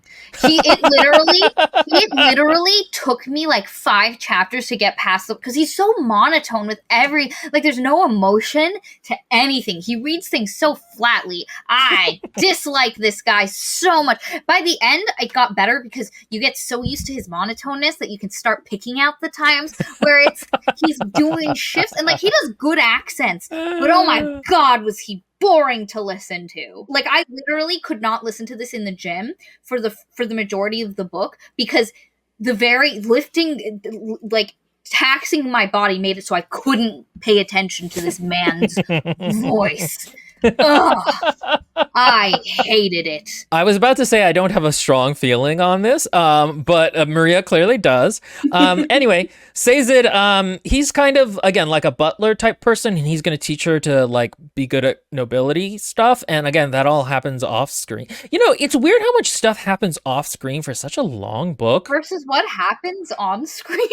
Yeah, it's such a long book. I like him because I like the idea of, so one of the things with the Terracemen is some of them are keepers that store knowledge, and I liked this idea of just this very proper, noble and bearing guy who was just like, you want to hear about this religion in case you want something to believe in, and he just like offers and just tries to throw, and I actually wish that would have come up more because the first time it comes up, you realize that he has had this conversation with Vin a lot, where he's been throwing it, but the first time it comes up, she's like, again, and you're like, I would have liked to see the first time he did it, and for her to go, what the fuck are you talking? What is a religion? Like, there's one. There is one. And because, like, that's fascinating. There is one. People don't even think about the fact that there used to be a different thing.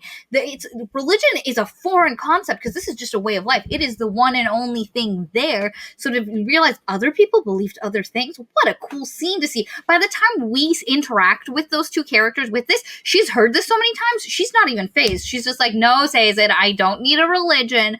I am good. Again, this should be a lot more of 1984. We have always been at war with East Asia or Oceania or whatever it is, where it's been 1,000 years. Like, their religions have been hunted down and slaughtered hundreds of years ago. Like, it really should. It's mentioned at certain points that, like, the Lord Ruler is like, the earth or like the sky or something like that. But like the characters don't really feel like that. They're all very nonchalant about essentially destroying an element of their world, which is what they should think the Lord Ruler is like.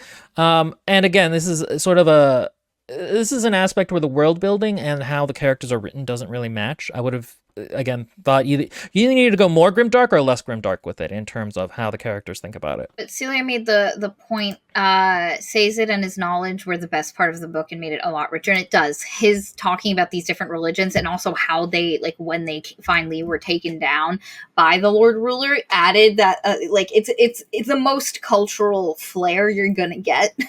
and I just like Sazed. He was just cute, and he was so sweet, and he was so friendly. And then when he saved her from the fucking Inquisitors, that was a badass scene, and I was like, who the fuck is this bad? And then she was like, and then it was a kind face, and I was like, it's my good boy Sazed. My good boy Sazed did a thing. Like, he's the best. Not as good as Shan Ilariel, but go ahead. Okay, get out of here. No, nobody agrees with you. Get out. You have specific taste. She goes to her first ball, and she meets a character named Elend. He is reading at a ball, and she's like, you're just gonna read. And this is her love interest. I actually like Elend as a character. I like the idea of a philosopher, reformed angsty teen boy who is now super into philosophy and stuff, but who is unwilling to actually like do anything. He's engaging with the ideas intellectually and then having to come to terms with, no, you can't just engage with them on an intellectual level, you have to do the thing. I wish we would have gotten a little bit more of that development from him. Like, it happened because he's not a main character, it happens very quickly. But anyway, love interest, they're going to interact a couple times. He's going to read a lot. They're going to have repartee. I thought it was fine.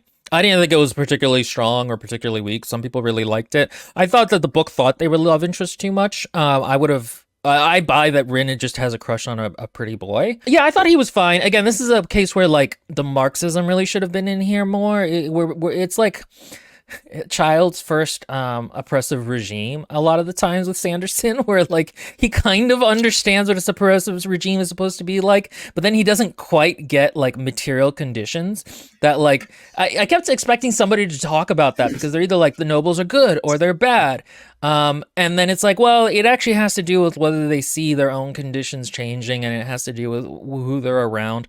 One idea that isn't in the book, but I just think would have been more interesting, is if the nobles were actually not in control, but were just kind of not fat cows, but just like bovine almost, in that they're kept as a better treated class, but they're not actually in control of anything. But they aren't in. That's exactly what they are. They're rich merchants. Yeah, they're just rich merchants. They don't have any political control. They have no political control. No, I'm saying, but in terms of like even how they treat the Ska, because they treat the Ska really brutally, and they think they're in control of things. They are kind of they're not a middle management class, which is actually probably one of the biggest problems with the world building, is there should be a middle management class. That's how oppressive regimes work. The closest we get is the ministry. They are the only political side. The book is going to talk a lot about house politics and a house war. They do have a lot of power in that respect, because they have a lot of like assassins and stuff, but like Sanderson again doesn't really have any specifics when it comes to the war, so it's never clear why houses are doing things. It just kind of happens off screen that they're not getting along.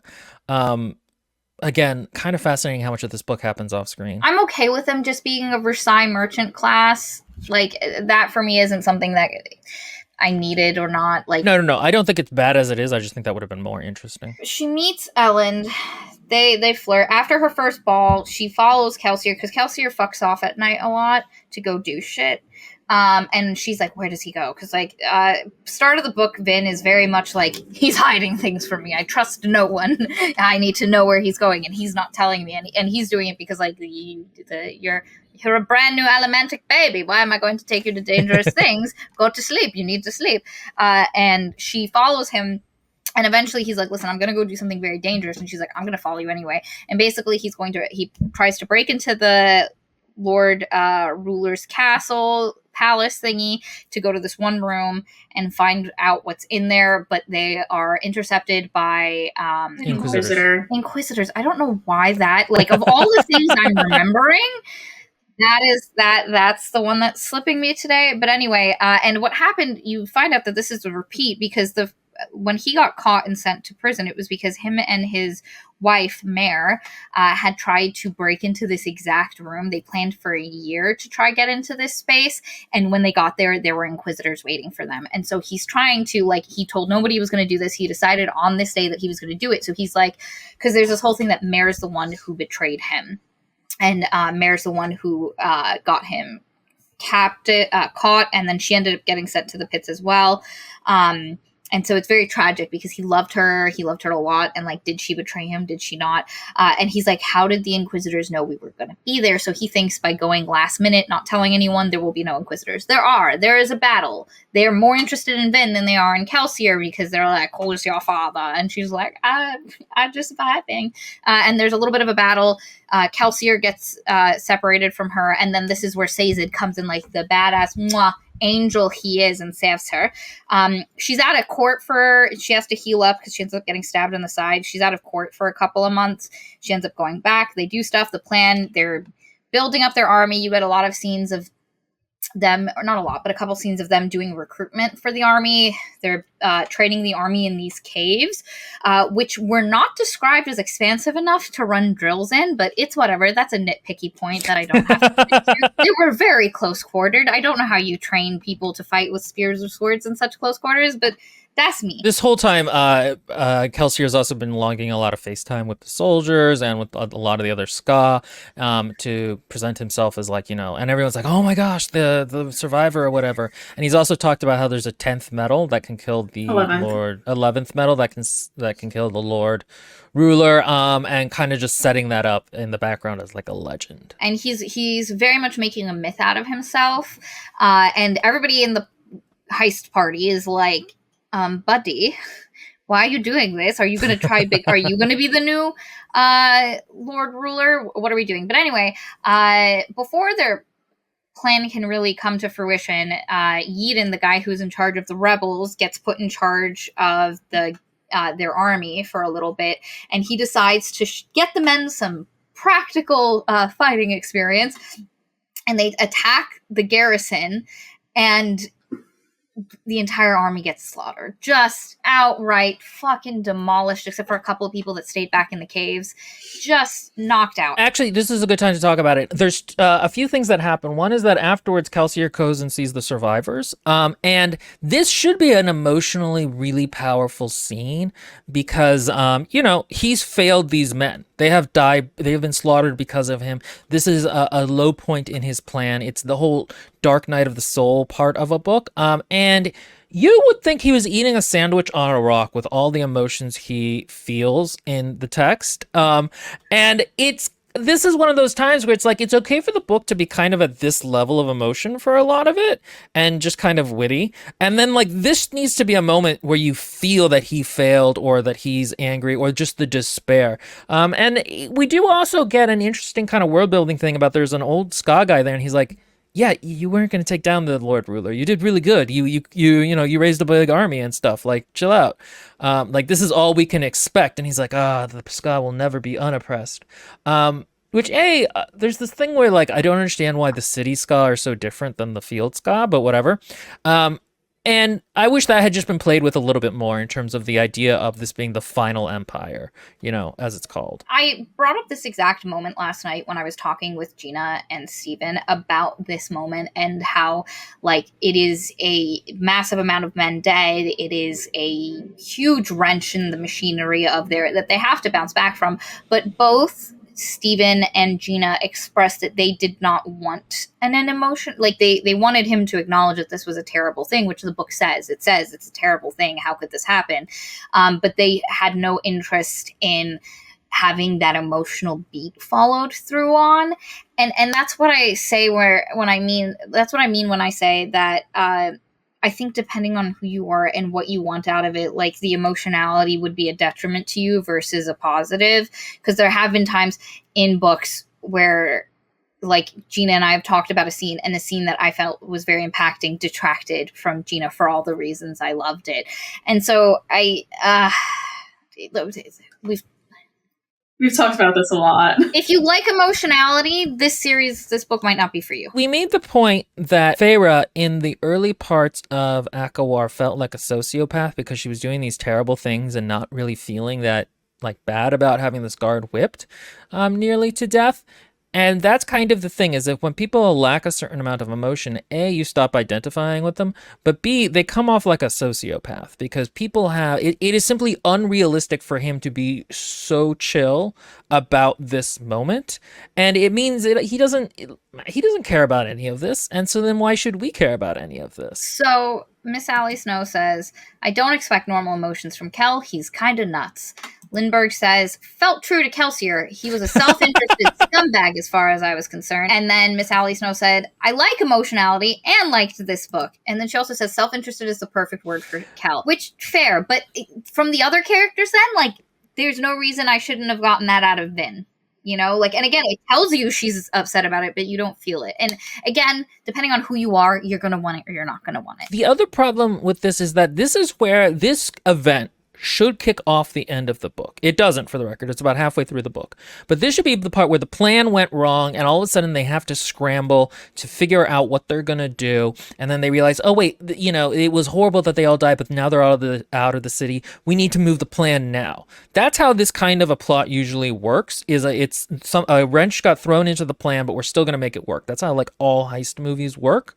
And just plot in general. But And the thing is, nothing really important happens until the climax of the book after this point. Like, nothing that couldn't have just been moved to before this. Even if you think the book should be as long as it was, this should kick off the ending of the book, because what happens later is like some more stuff kind of goes wrong, and then we get the climax and the falling action, and like it's a very turgid way of the plot. And it's interesting because I've listened to some of Sanderson's lectures, and he seems to really know what he's talking about when it comes to plot construction. And so like I guess this is maybe just early in his writing. We talked about this last night, and they both said, because I was like, that's when you kick off the rest of the plan, and they said, but the plan never actually kind of happens. It's not actually a heist climax. The heist is never the climax. And so, and at the time I thought, okay, that means that whatever is going to happen is going to be necessary for whatever the actual climax is. But now that I've finished the book, I think you're right. I think the actual climax could have happened sooner and didn't need the stuff that happened in between to happen. Like nothing, you're right, that information and stuff we get could have happened before the army went down. And I think the climax could have come sooner after that. What I will say is, if he had shifted it to like move everything after to before and then go from that to that, I would be okay with that. I'm just not okay with like it being cut. But if you had shifted it around, well, because last night it sounded like you were trying to just like say it could have been cut entirely, but like shifting it would have been fine. I didn't know at the time. I hadn't read the book to know what was going to happen. There are some character beats that should be moved earlier, but a lot of the events after that point, I actually just can't even remember. Like things continue to deteriorate with the nobles or whatever. And that could have happened before. Yeah, and so like a good third of this book is like after this point and before the climate. Go ahead. Because here's what I think could have happened, because you have like another 2 months that happens after this point, and during it, you're right, the noble stuff deteriorates, and eventually the actual house war starts. I think what you should What have I will say though is that like you do need, like, this could not have gone like, oh, we lost this battle, instantly go into the climax, because like them having enough time to like get out the remaining soldiers like stationed in the city to support the revolution, that needed to happen. Because otherwise it wouldn't have worked. So I think that could have happened, but very quickly. And the point that I will make is that what should have happened is that happens. They do the public's execute. Like, these are the bare bones of what you need. They do the public's execution. Kel gets really fucking pissed about that, attacks the thing. Then what sparks the houses to actually start fucking with each other is less so the machinations. That has been the fuel that has been starting it, but the actual big explosion needs to be when the when the mines were attacked. Venture should have reacted very they should have assumed somebody was attacking them. Somebody figured out that the mines were their thing, and that should have sparked the war. And then was a sufficient distraction while so basically moving the lost battle backward and moving the attack and the pits forward, because no, you can have them in the pits happened. The pits happened like right before the ending of the book. Like it was like the day before. Like they left as a result. So, but my point is moving the space in between this way. So, for instance, there's the attack on the pit. There's the garrison, the army getting slaughtered. Then immediately you have the public's execution. They get the other people into the city, public execution. He attacks the mines, and then boom, the climax. The fact that we have multiple balls in between that, and that we have multiple things where the nobility is not freaking the House Venture should be like, Hastings should have been dead ages ago. They should have been like, who found out? We have to find the rat. Like, that should have been the moment that everything really fucked up. And the fact that there are still balls and shit after that is mind-blowing. It destroys the momentum of the story that it feels like it's building to. And it's such a cool challenge to be like, oh shit, our plan went completely wrong. Now we have to push forward from where we were before. We talked, if it really is emotionally so difficult for Kel to go to the mines again, then this is the moment that should push him into it. He should see how badly he fucked up and be like, you know what? I need to do this extraordinary thing to fix it. This is the moment that pushes them into extraordinary action. And like, that's also the thing about like this kind of story, is you want to see the characters come up with smart solutions to difficult problems and to overcome challenges, and suddenly the challenge is right there in their face. Like I said, I think the order and things happen can stay the same. I just think you can move some of the other stuff, take out a couple of the ball scenes. Like you can have Ellen's friends discover that she is a spy or start telling him that before the attack on the garrison. Like, you can move that section beforehand so that when the attack on the garrison happens, and there isn't a ball, her and him have already had that thing, and now she's distracted and they can't see each other for a while. Meanwhile, he goes through his whole process of being like, oh my God, no, I do actually love her, instead of it happening in the way it does. So again, I don't think what happens is it, but some of those ball scenes were literally there to just get the stuff between Vin and Ellen, and I think you could have done that in other ways that worked within the like final end. Anyway, so as I was saying, a garrison is attacked, and the army gets destroyed. They move the remaining forces that were hidden into the caves into the city, and then there is I'm going to cut through all the other stuff that I don't want to talk about. There is public execution that goes super badly. They all watch it. Like, they all watch everyone, all the soldiers and some ska get executed, and the Lord Ruler comes out in a carriage, and like his black carriage just goes by, and they're like, ooh, Lord Ruler. And then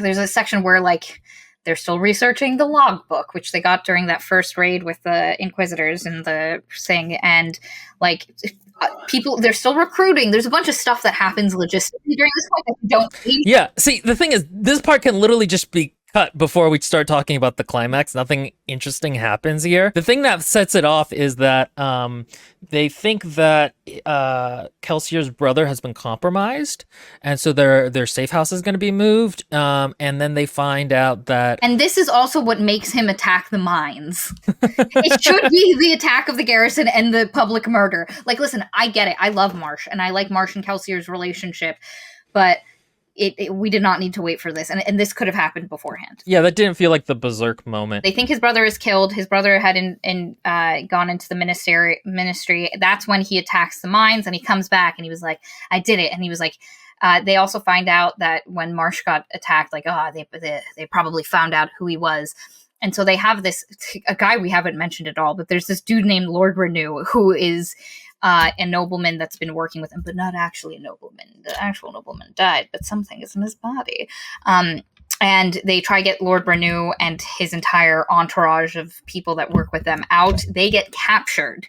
And then when they get captured, they're going to get taken out for a public execution. And that's when Kel's like, we can't leave them. We've got to save them. And then Vin is like, but you can't do it. And then he gives her a look and he's like, you've learned nothing about friendship. One day you'll understand. And that felt weird and harsh to me, and not like it really gelled with what's going on in her character.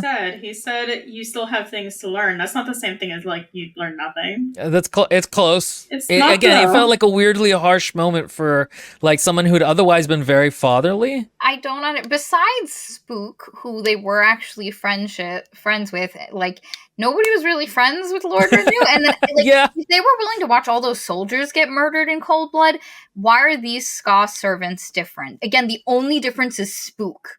That's it. That's the only person they actually know. So why is this the moment that he saves them?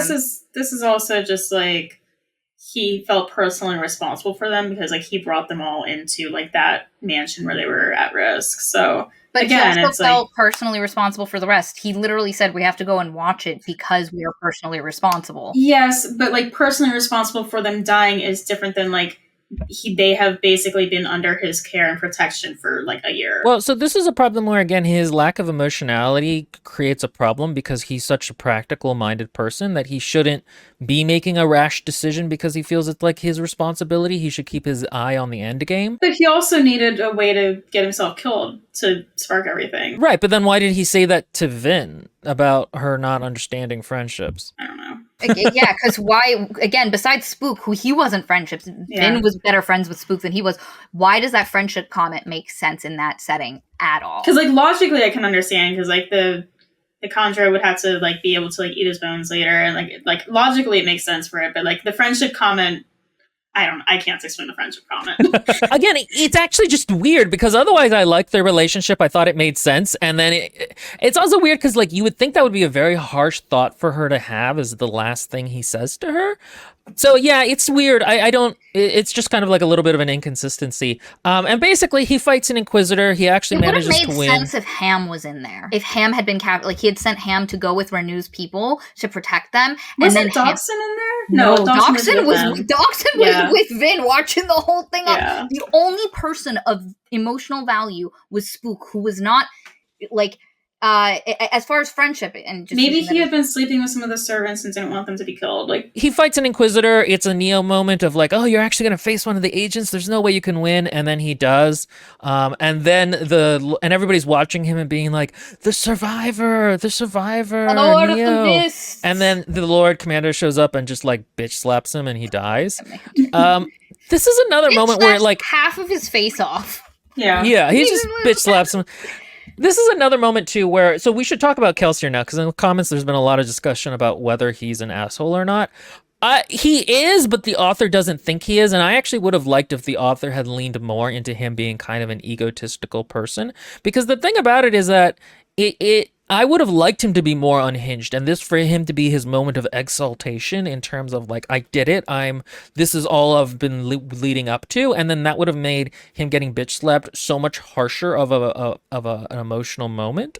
And in general, I just would have liked him to be a little bit less like staid and a good person. I just think that would have been much more interesting and made his legacy more interesting, because he really is just a perfect person. He really is just Jesus, and that's going to become eminently clear in the book. He has the fight. He gets killed, and then like everybody's upset and shocked by it, and then Vin ends up being like, well, that place where he did all his stuff and he pretended to be an informant, let's go there. And they find a bunch of weapons, and they find the Khandra of they hear some people in the street being like, the survivor came to me and told me that we need to band together. We can do this. We can, like, overcome. Jesus came out of his cave after he died for us. And then they're like, we as his apostles need to go forward in creating this government that he wanted us to. And then they realized this whole time he had been building himself up as a hero because what the Ska really needed was hope, which I don't love as a message. It's the great man theory of history, and it's like, okay, whatever. They see this happen where some Ska are talking about this, and one guy's like, I saw him. He came to me in a vision. And then they go to a warehouse, and they find a bunch of arms, and they're like, Kel, that crazy bastard. And you find out from the Khandra. And Khandra are basically Mistwraiths that are like old Mistwraiths who have gained consciousness, and they can, once they eat somebody's bones, they can turn into them. And the guy who was Lord Renew was a Khandra who ate Lord Renew's bones, and now he ate Kelsier's bones, and he's pretending he's acting as the reincarnated Kelsier to spread the religious message. And basically, this connects to the idea that you get from Sazed, which there's a bunch of times where Sazed,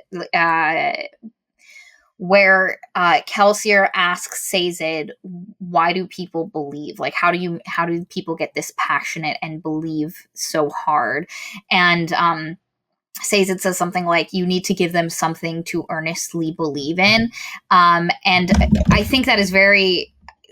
For someone who studied so many religions, no, most of the time it's because they need shit explained that they cannot explain logically. Like, that's where religion came from. You need to give them something. No, there's so many things that aren't explained that you can be like, yes, this is why this is that. Anyway, so it is a very Christian idea you can see the Mormonism because it's a very Abrahamic idea of religion. And my problem is not with that idea. Explicitly a Jesus figure. Yeah, my problem is not with that idea. It's the fact that when Sazed is asked, why do people believe stuff, he gives an Abrahamic explanation for it instead of like what religions actually did for people for a long period of time.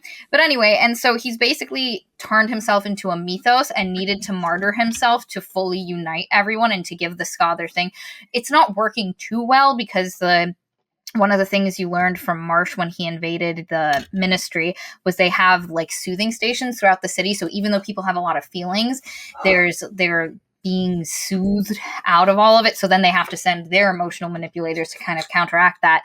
And basically they in a night, get the Ska to mobilize and start attacking places. While this is happening, Elend and some of his, Elend's father is like, I'm going to leave. The atrium's been attacked. I'm going to get out of here before the Lord Ruler figures it out.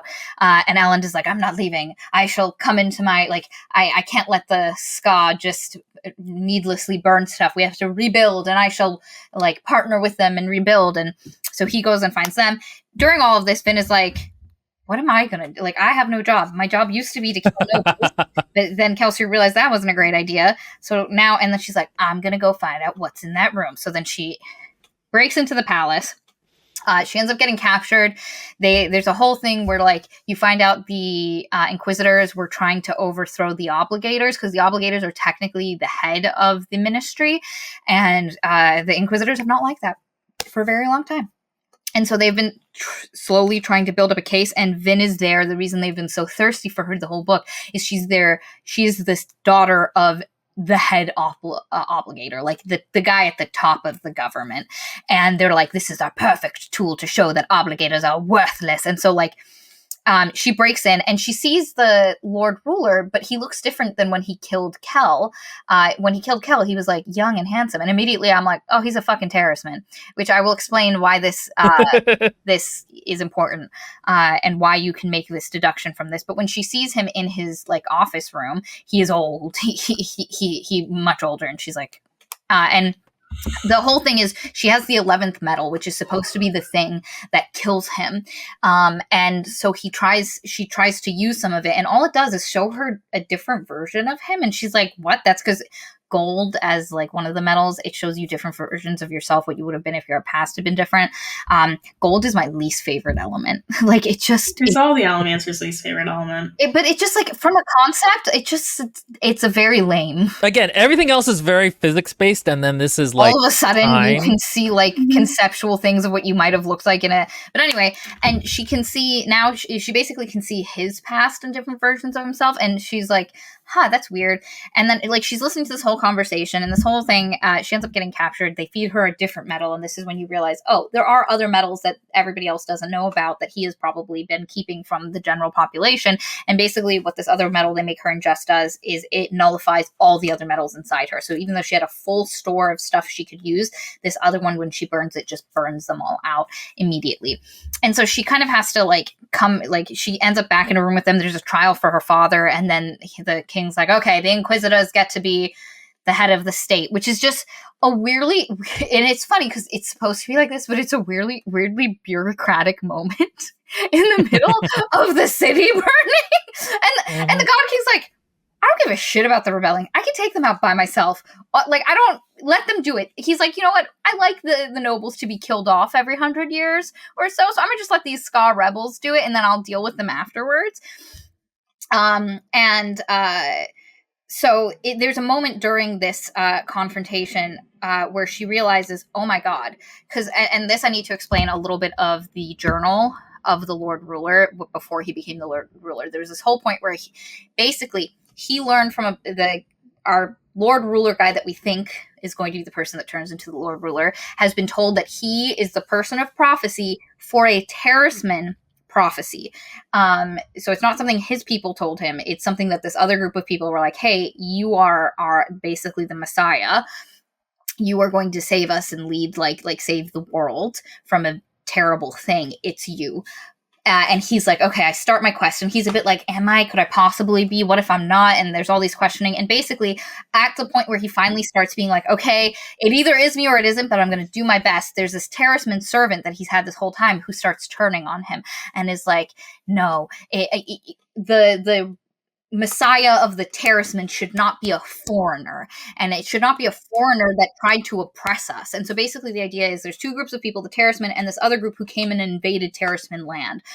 And so the idea that the Messiah of the Terracemen is this foreign guy who invaded, it very much gives White Savior, Last of the Mohicans, or not the Pocahontas Dances with Wolves vibes. But anyway, but this guy's like really upset about it. He's like, you can't be it. And he starts feeding dissent into some of the other terracemen. And the guy writing the journal is like, I don't understand why this happened. He's starting to do this stuff. And the journal basically ends with him being like, okay, tomorrow's the day. I'm going to go. I'm going to take the power. I'm going to try my best not to become evil and let it, like, I don't want to become a tyrant, but sometimes you have to use the force of a tyrant to get, like, you need to use fear, which is the tool of the tyrant. And he's like, but I'm going to do my best. Vin has read this, okay? And so in this moment, she's in there with the Lord Ruler, and she sees that past version of him. She remembers the past version of him, which was this bearded dude wearing, like, furs and leathers and not like a suit. And she goes, oh my god, it's the Terraceman's servant. He killed the actual dude who wrote the book. This isn't the guy that wrote the book. He is the Terraceman who killed off the guy that was supposed to actually be the Messiah, and he took his power for himself. And then it makes sense why he can get old and young, because one of the things you learn about Sazed is Sazed can change parts of his physicality by storing bits of power. It's called thaumaturgy. Ferrochemistry. But he can store skills. So, like, if he wants his eyesight to be really good, if he allows himself to have terrible eyesight, he can store a bunch of good eyesight in his, like, in a piece of metal that he can use later when he needs to have really good eyesight. So when he was able to come up and surprise the Inquisitor and save Vin earlier, it's because he used stores of speed and strength. And night vision, which is why for a while afterwards he has to read with glasses on, because he used up all of his good vision. So to restock it, he had to have bad vision for a while. And you learned this earlier. So the minute you see that the Emperor was, like, young and then he was old, you're like, this guy's a dares. And you're like, oh, this guy's that guy. And then Vin catches up to you and and then you realize that part of the reason that he is so strong is because he's using ferrochemy and allomancy at the same time, and he's able to store up stuff in the metals he burns that makes it so that they're, like, 10 times more potent, and that's how he's been able to live this whole time. Vin kind of figures this out because she remembers how Sazed keeps these pieces of metal on him, and they realize that he's been keeping metal on him not as a power statement, but because he literally needs a couple of them. And she realizes that there are 2 embedded in his arm, so you can't yank them out, because anything in your skin or in your body cannot be affected by allomancy. But she is really strong, and she realized there's a couple of things that she shouldn't be able to do with allomancy, but she's so strong that she can do it. And she realized that a couple, like the Inquisitors can do it, and the Lord Ruler can do it, and she can also do it. We don't know why yet. I'm sure this is something that gets explained later, but she realizes that she should actually be able to pull those metals out of his skin, because that's probably where he's been storing his important shit.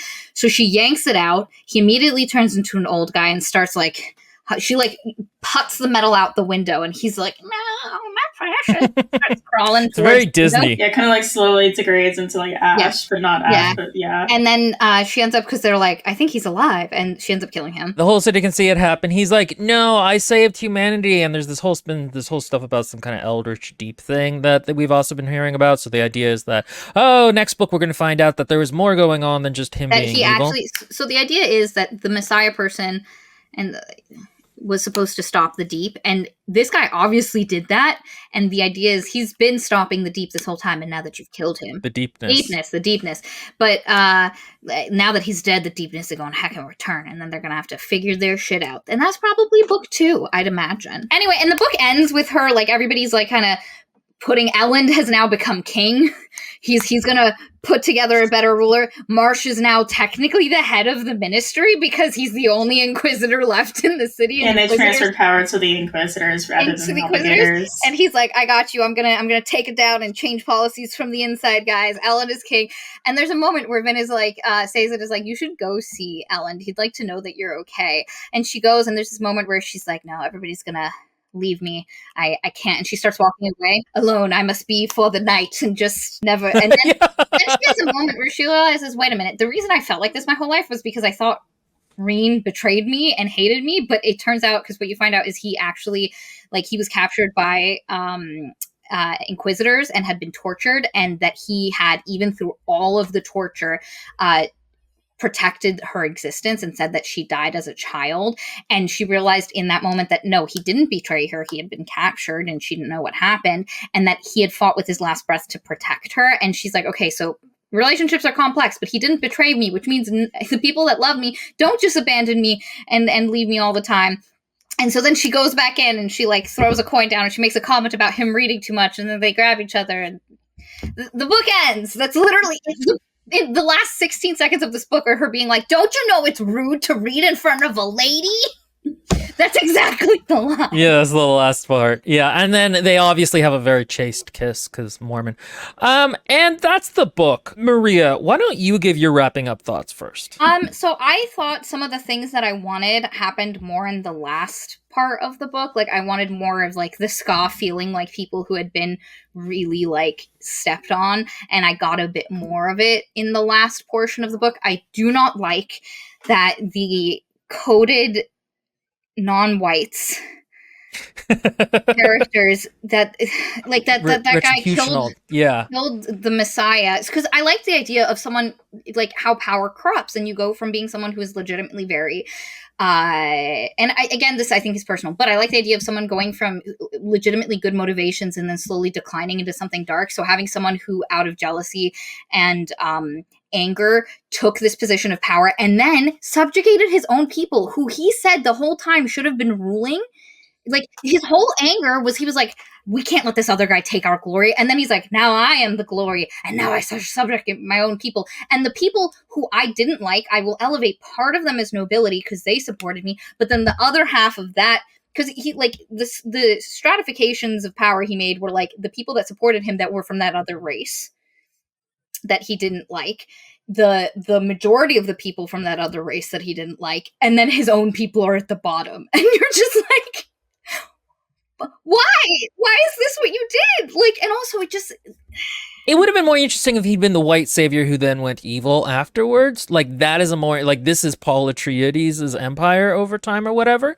Like, and like that I think would have been a more interesting inversion. I'm sure there's more lore in the backstory about what actually happened and stuff, but like, this is a book.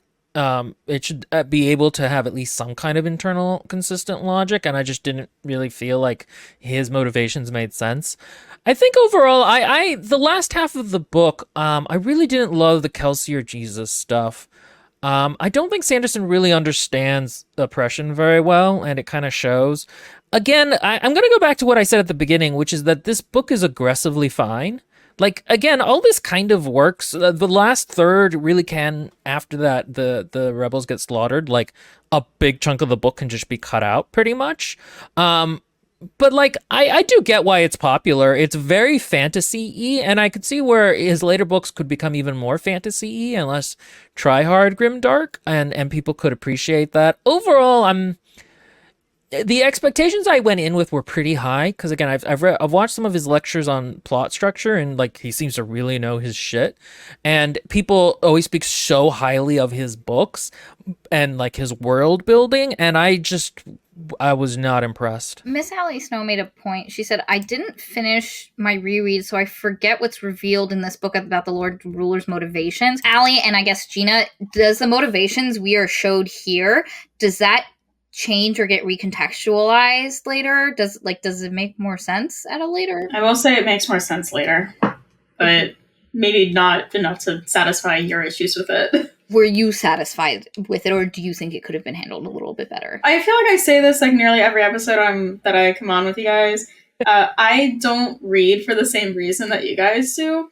So for me, taking the book as what the book is, like, it doesn't bother me, like, his motivations, because, like, it just doesn't. I can't explain why, but it just doesn't.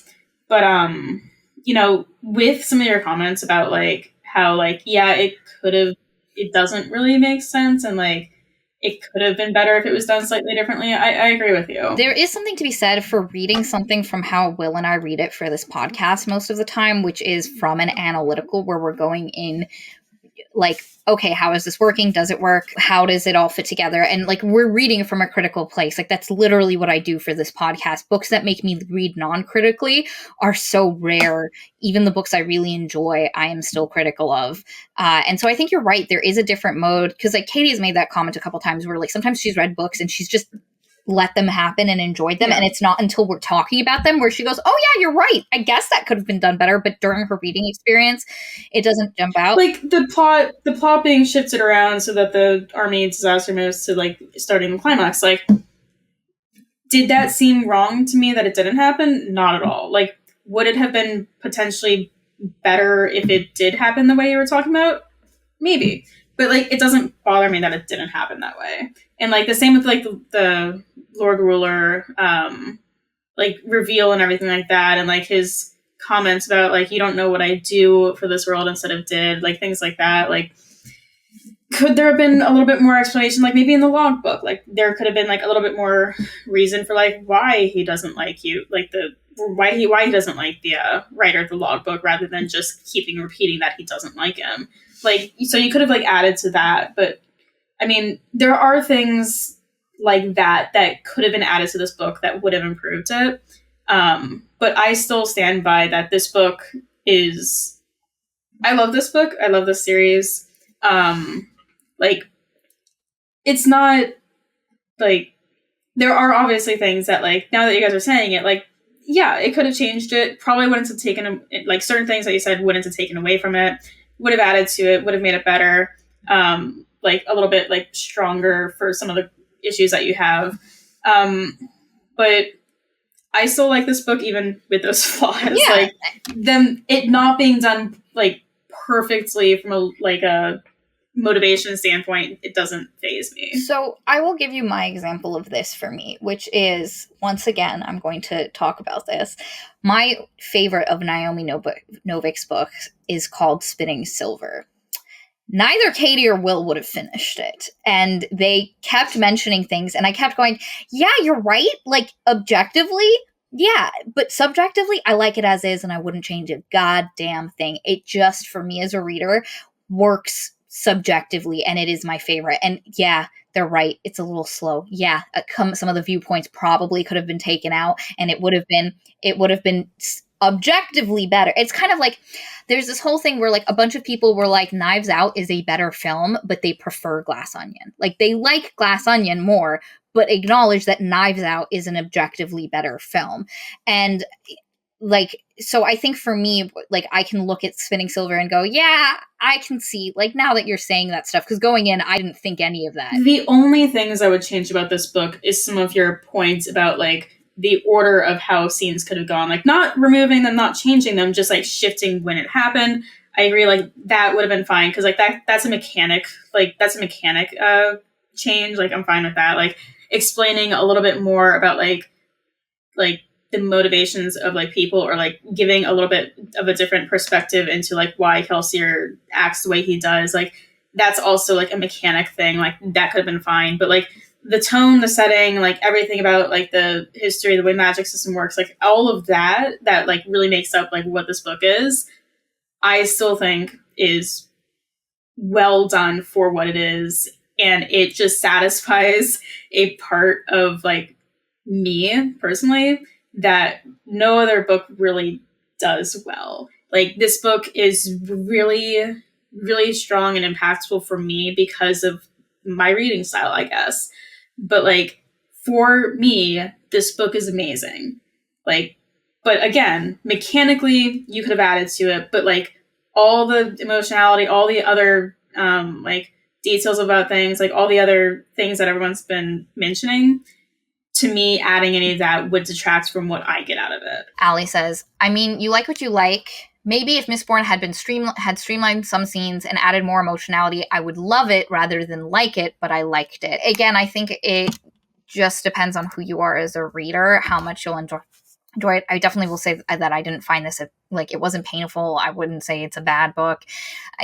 He's a competent writer. And I actually, if I had the time at all, I probably would read the other ones just to see what the development was and to see if any of the things that I am talking about gets better as it goes and as we get more of that world building.